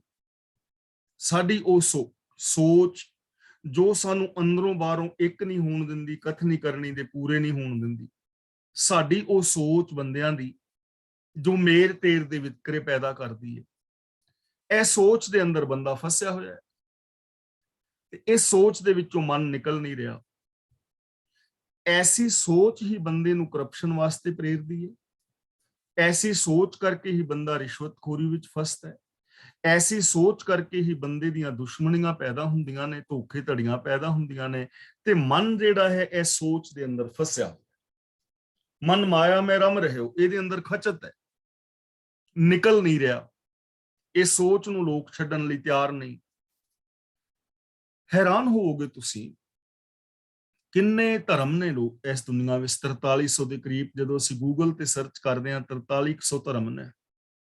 ਕਿੰਨੇ ਧਾਰਮਿਕ ਲੋਕ ਨੇ, ਕਿੰਨੀਆਂ ਧਰਮ ਦੀਆਂ ਗੱਲਾਂ ਹੋ ਰਹੀਆਂ ਨੇ, ਲੇਕਿਨ ਦੁਨੀਆ ਦੇ ਅੰਦਰ ਕਿਤੇ ਧਰਮ ਜ਼ਿੰਦਗੀ ਵਿੱਚ ਨਹੀਂ ਦਿਸ ਰਿਹਾ ਕਿ ਇੰਪਲੀਮੈਂਟ ਕੀਤਾ ਹੋਵੇ। ਚੰਦ ਲੋਕਾਂ ਨੂੰ ਛੱਡ ਕੇ ਕਿੰਨੀਆਂ ਬੁਰਾਈਆਂ ਨੇ, ਕਿਉਂਕਿ ਮਨ ਤਾਂ ਉਲਝਿਆ ਹੋਇਆ ਹੈ ਸੋਚ ਵਿੱਚ।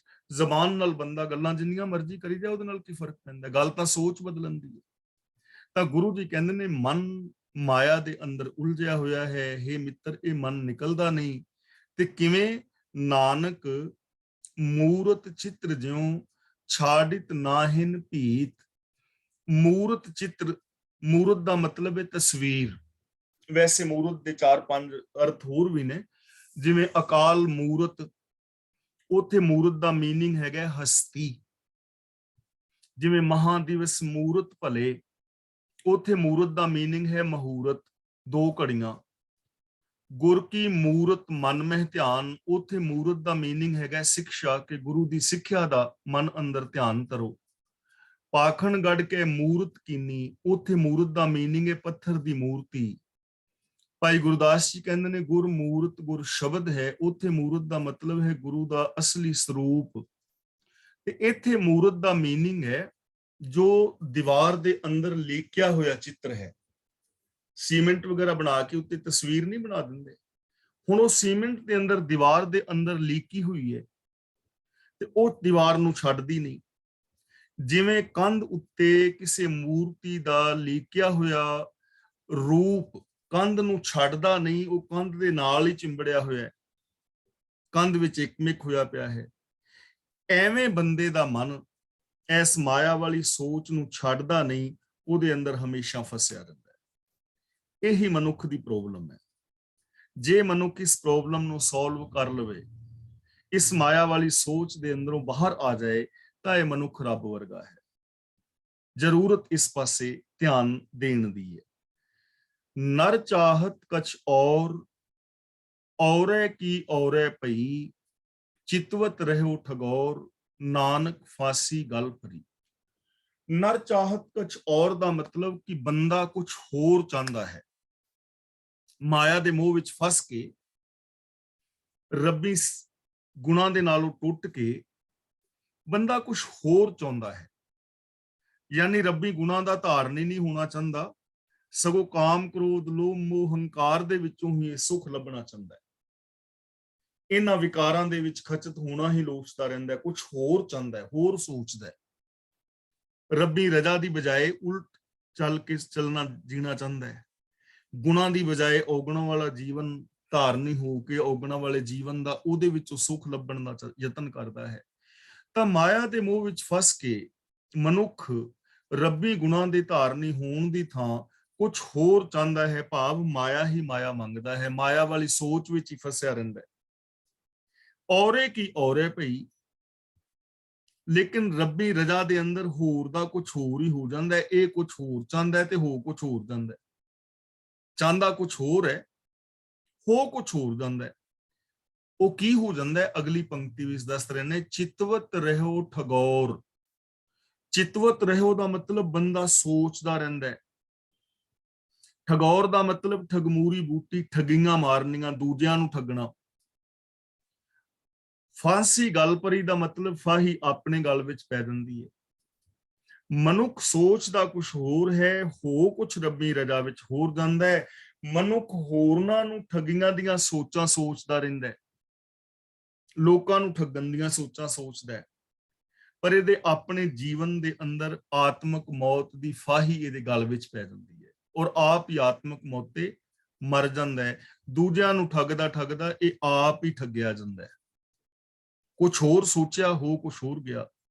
ਇਹ ਚੀਜ਼ ਨੂੰ ਥੋੜਾ ਜਿਹਾ ਆਪਾਂ ਸਮਝਦੇ ਹਾਂ। ਮੰਨ ਲਓ ਮੈਂ ਤੁਹਾਨੂੰ ਠੱਗਣਾ ਚਾਹ ਰਿਹਾ, ਮੈਂ ਤੁਹਾਨੂੰ ਇਮੋਸ਼ਨਲ ਬਲੈਕਮੇਲ ਕਰਕੇ ਕੋਈ 500, 10, 20,000 ਪਾਉਂਡ ਤੁਹਾਡਾ ਮਾਰ ਲਿਆ, ਜਾਂ ਕਿਸੇ ਦੀ ਪ੍ਰਾਪਰਟੀ ਦਬਾ ਲਈ, ਜਾਂ ਕਿਸ ਤੋਂ ਰਿਸ਼ਵਤ ਲੈ ਲਈ, ਜਾਂ ਕਿਸ ਦਾ ਹੱਕ ਖਾ ਲਿਆ, ਠੱਗਿਆ ਤੁਹਾਨੂੰ। ਮੰਨ ਲਓ ਮੈਂ ਠੱਗ ਵੀ ਲਿਆ, ਲੋਕ ਠੱਗ ਵੀ ਲੈਂਦੇ ਨੇ, ਤਾਂ ਕੀ ਤੁਸੀਂ ਠੱਗੇ ਗਏ ਜਾਂ ਮੈਂ ਠੱਗਿਆ ਗਿਆ? ਠੀਕ ਹੈ, ਤੁਹਾਡਾ ਆਰਥਿਕ ਨੁਕਸਾਨ ਹੋਇਆ, ਲੇਕਿਨ ਅਸਲ ਦੇ ਅੰਦਰ ਤੇ ਮੈਂ ਆਪ ਠੱਗਿਆ ਗਿਆ ਨਾ। ਮੇਰੇ ਅੰਦਰੋਂ ਆਤਮਕ ਮੌਤ ਹੋ ਗਈ, ਮੇਰੇ ਗਲ ਤੇ ਆਤਮਕ ਮੌਤ ਦੀ ਫਾਹੀ ਪੈ ਗਈ, ਮੇਰੇ ਅੰਦਰੋਂ ਇਨਸਾਨੀਅਤ ਖਤਮ ਹੋ ਗਈ, ਮੇਰੀ ਜ਼ਮੀਰ ਮਰ ਗਈ। ਠੱਗਿਆ ਬੰਦਾ ਆਪ ਹੀ ਗਿਆ ਨਾ, ਦੂਜਿਆਂ ਨੂੰ ਮਾਰਦਾ ਆਪ ਹੀ ਮਰ ਗਿਆ, ਲੋਕਾਂ ਨੂੰ ਫਰੇਬ ਵਿਖਾਉਂਦਾ ਵਿਖਾਉਂਦਾ ਆਪ ਹੀ ਫਰੇਬੀ ਬਣ ਗਿਆ। ਔਰ ਹਰ ਮਨੁੱਖ ਦੇ ਨਾਲ ਐਸਾ ਕੁਝ ਹੀ ਵਾਪਰਿਆ ਹੈ। ਝੂਠ, ਫਰੇਬ, ਈਰਖਾ, ਦਵੇਸ਼ ਦੂਜਿਆਂ ਦੇ ਨਾਲ ਕਰਦਾ ਕਰਦਾ ਮਨੁੱਖ ਆਪ ਹੀ ਇਨਸਾਨ ਤੋਂ ਹੈਵਾਨ ਬਣ ਗਿਆ। ਦੂਜਿਆਂ ਦੇ ਨਾਲ ਚਲਾਕੀਆਂ ਕਰਦਿਆਂ ਕਰਦਿਆਂ ਬੰਦਾ ਇੱਥੇ ਜਾ ਅਪੜਿਆ ਕਿ ਅੱਜ ਬੰਦਿਆਂ ਦੀਆਂ ਚੋਰੀਆਂ ਕੁੱਤੇ ਲੱਭ ਰਹੇ ਨੇ ਕਿ ਆਹ ਬੰਦਾ ਚੋਰ ਹੈ ਤੇ ਆਹ ਬੰਦਾ ਕਾਤਲ ਹੈ। ਬੰਦਾ ਦੂਜਿਆਂ ਨੂੰ ਠੱਗਦਿਆਂ ਠੱਗਦਿਆਂ ਆਪ ਹੀ ਠੱਗਿਆ ਗਿਆ। ਇਹਦੇ ਅੰਦਰੋਂ ਇਨਸਾਨੀਅਤ ਹੀ ਮੁੱਕ ਗਈ। ਅੱਜ ਬੰਦੇ ਨੂੰ ਹੀ ਬੰਦੇ ਤੋਂ ਡਰ ਲੱਗ ਰਿਹਾ ਹੈ, ਅੱਜ ਬੰਦੇ ਨੂੰ ਹੀ ਬੰਦੇ ਤੋਂ ਖਤਰਾ ਹੈ। ਐਸਾ ਹੋਣਾ ਨਹੀਂ ਸੀ ਚਾਹੀਦਾ, ਲੇਕਿਨ ਐਸਾ ਹੀ ਹੋਇਆ, ਕਿਉਂਕਿ ਰੱਬੀ ਰਜ਼ਾ ਦੇ ਅੰਦਰ ਹੈ ਨਾ ਸਾਰਾ ਕੁਝ। ਜੇ ਕੋਈ ਬੰਦਾ ਅੰਦਰੋਂ ਹੋਰ ਤੇ ਬਾਹਰੋਂ ਹੋਰ ਹੋਏਗਾ ਤਾਂ ਉਹ ਇਨਸਾਨੀਅਤ ਵਾਲੀ ਜ਼ਿੰਦਗੀ ਜੀ ਨਹੀਂ ਪਾਏਗਾ।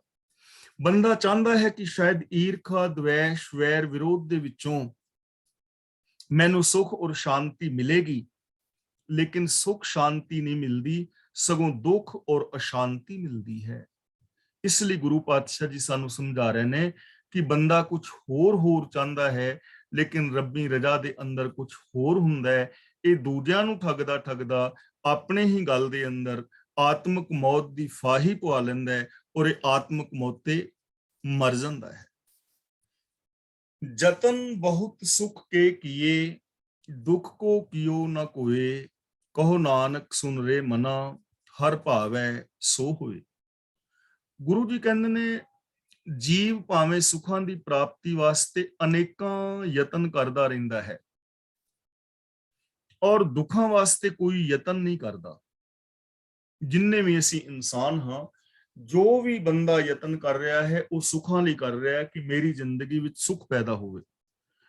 कोई खेती करता है, कोई दुकान करता है, कोई व्यापार करता है, ਜਾਂ कोई जॉब करता है, ਜਾਂ पाठ पूजा करता है, ਧਰਮ ਕਰਮ ਕਮਾਉਂਦਾ ਹੈ, ਤਾਂ ਉਹ ਸਾਰਾ ਕੁਝ ਯਤਨ ਕਾਹਦੇ ਵਾਸਤੇ ਹੈ ਕਿ ਮੇਰੀ ਜ਼ਿੰਦਗੀ ਵਿੱਚ ਸੁੱਖ ਪੈਦਾ ਹੋਵੇ। ਲੋਕੀ ਆ ਧਾਰਮਿਕ ਕਰਮਕਾਂਡ ਕਿਉਂ ਕਰ ਰਹੇ ਨੇ ਕਿ ਜ਼ਿੰਦਗੀ ਦੇ ਅੰਦਰ ਸੁੱਖ ਪੈਦਾ ਹੋਵੇ।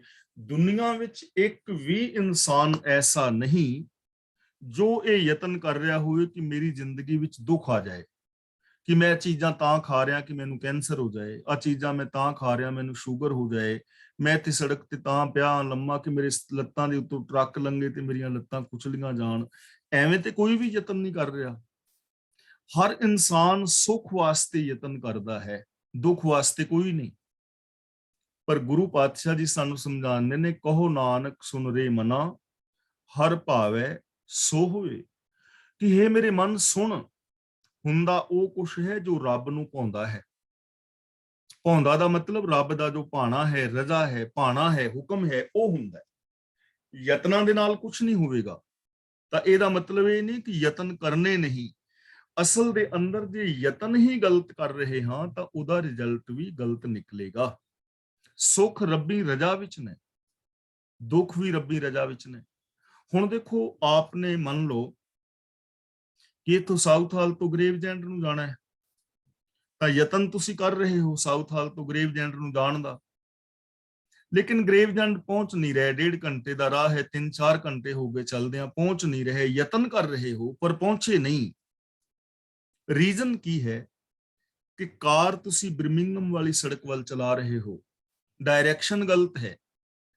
ਜੇ ਗਲਤ ਡਾਇਰੈਕਸ਼ਨ ਤੇ ਯਤਨ ਕਰੋਗੇ ਤਾਂ ਆਪਣੇ ਡੈਸਟੀਨੇਸ਼ਨ ਤੇ ਨਹੀਂ ਪਹੁੰਚੋਗੇ। ਇਸ ਲਈ ਯਤਨ ਤੇ ਬੰਦਾ ਕਰ ਰਿਹਾ ਹੈ ਸੁੱਖਾਂ ਵਾਲੇ ਕਿ ਮੈਨੂੰ ਸੁੱਖ ਮਿਲੇ, ਲੇਕਿਨ ਡਾਇਰੈਕਸ਼ਨ ਦੁੱਖਾਂ ਵਾਲੀ ਹੈ।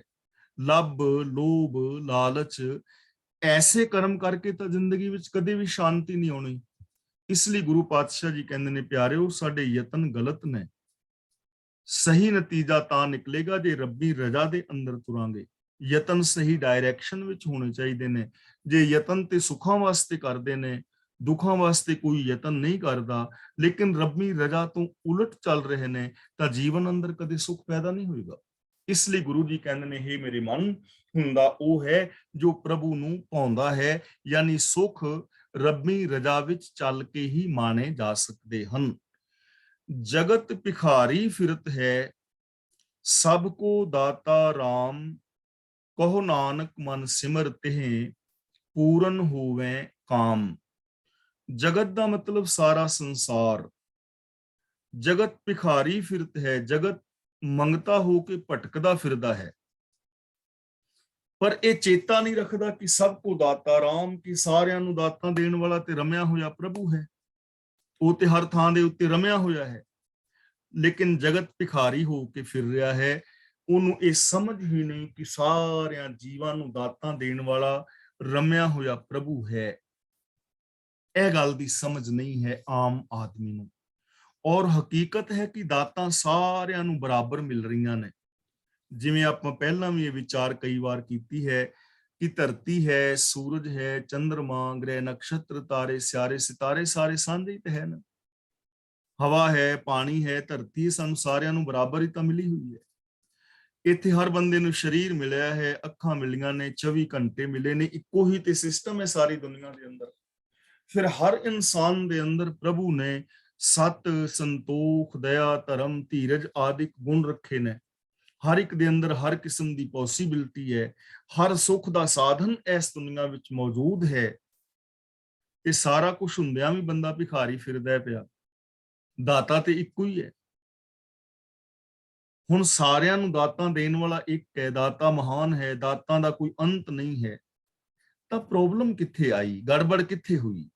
ਤਾਂ ਗੁਰੂ ਜੀ ਕਹਿੰਦੇ ਨੇ, ਗੜਬੜ ਇੱਥੇ ਹੈ ਕਿ ਉਸ ਦਾਤਾਂ ਦੇਣ ਵਾਲੇ ਨੂੰ ਭੁੱਲ ਗਿਆ ਹੈ ਬੰਦਾ। ਕਹੋ ਨਾਨਕ ਮਨ ਸਿਮਰ ਤਿਹ, ਪੂਰਨ ਹੋਵੇ ਕਾਮ।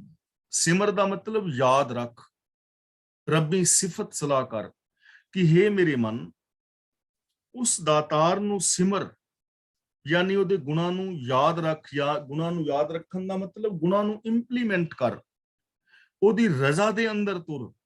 ਪੂਰਨ ਹੋਵੇ ਕਾਮ, ਤੇਰੇ ਸਾਰੇ ਕੰਮ ਪੂਰੇ ਹੋ ਜਾਣਗੇ। ਪੂਰਨ ਦਾ ਮਤਲਬ ਸਫਲ ਹੋ ਜਾਣਗੇ।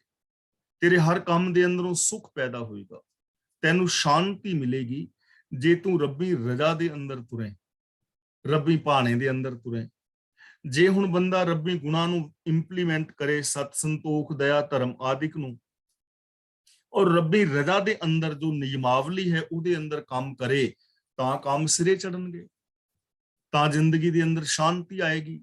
ਤੇ ਜੇ ਬੰਦਾ ਗੁਣਾਂ ਦਾ ਧਾਰਨੀ ਨਹੀਂ ਹੈ, ਔਰ ਜੇਕਰ ਮਨੁੱਖ ਰੱਬੀ ਰਜ਼ਾ ਭਾਣੇ ਮੁਤਾਬਕ ਜ਼ਿੰਦਗੀ ਨਹੀਂ ਜੀਂਦਾ, ਤਾਂ ਫਿਰ ਇਹਦੇ ਜੀਵਨ ਦੇ ਅੰਦਰ ਦੁੱਖ ਆਉਣਗੇ, ਚਾਹੇ ਇਹ ਜਿੰਨੇ ਮਰਜ਼ੀ ਯਤਨ ਕਰਦਾ ਰਹੇ। ਤਾਂ ਗੁਰੂ ਜੀ ਕਹਿੰਦੇ ਨੇ ਜਦੋਂ ਸਾਰਿਆਂ ਨੂੰ ਦਾਤਾਂ ਦੇਣ ਵਾਲਾ ਇੱਕੋ ਹੀ ਹੈ, ਰਮਿਆ ਹੋਇਆ ਹੈ ਜ਼ਰਰੇ ਜ਼ਰਰੇ ਦੇ ਅੰਦਰ, ਤੇ ਜੇ ਤੂੰ ਉਸ ਪ੍ਰਭੂ ਨੂੰ ਯਾਦ ਰੱਖੇ, ਉਹਦੇ ਗੁਣਾਂ ਨੂੰ ਜ਼ਿੰਦਗੀ ਵਿੱਚ ਇੰਪਲੀਮੈਂਟ ਕਰੇ, ਪ੍ਰਭੂ ਦੀ ਰਜ਼ਾ ਭਾਣੇ ਦੇ ਅੰਦਰ ਜੀਵਨ ਜੀਵੇਂ, ਤਾਂ ਤੇਰੇ ਸਾਰੇ ਦੇ ਸਾਰੇ ਕਾਰਜ ਜੋ ਨੇ ਉਹ ਰਾਸ ਹੋ ਸਕਦੇ।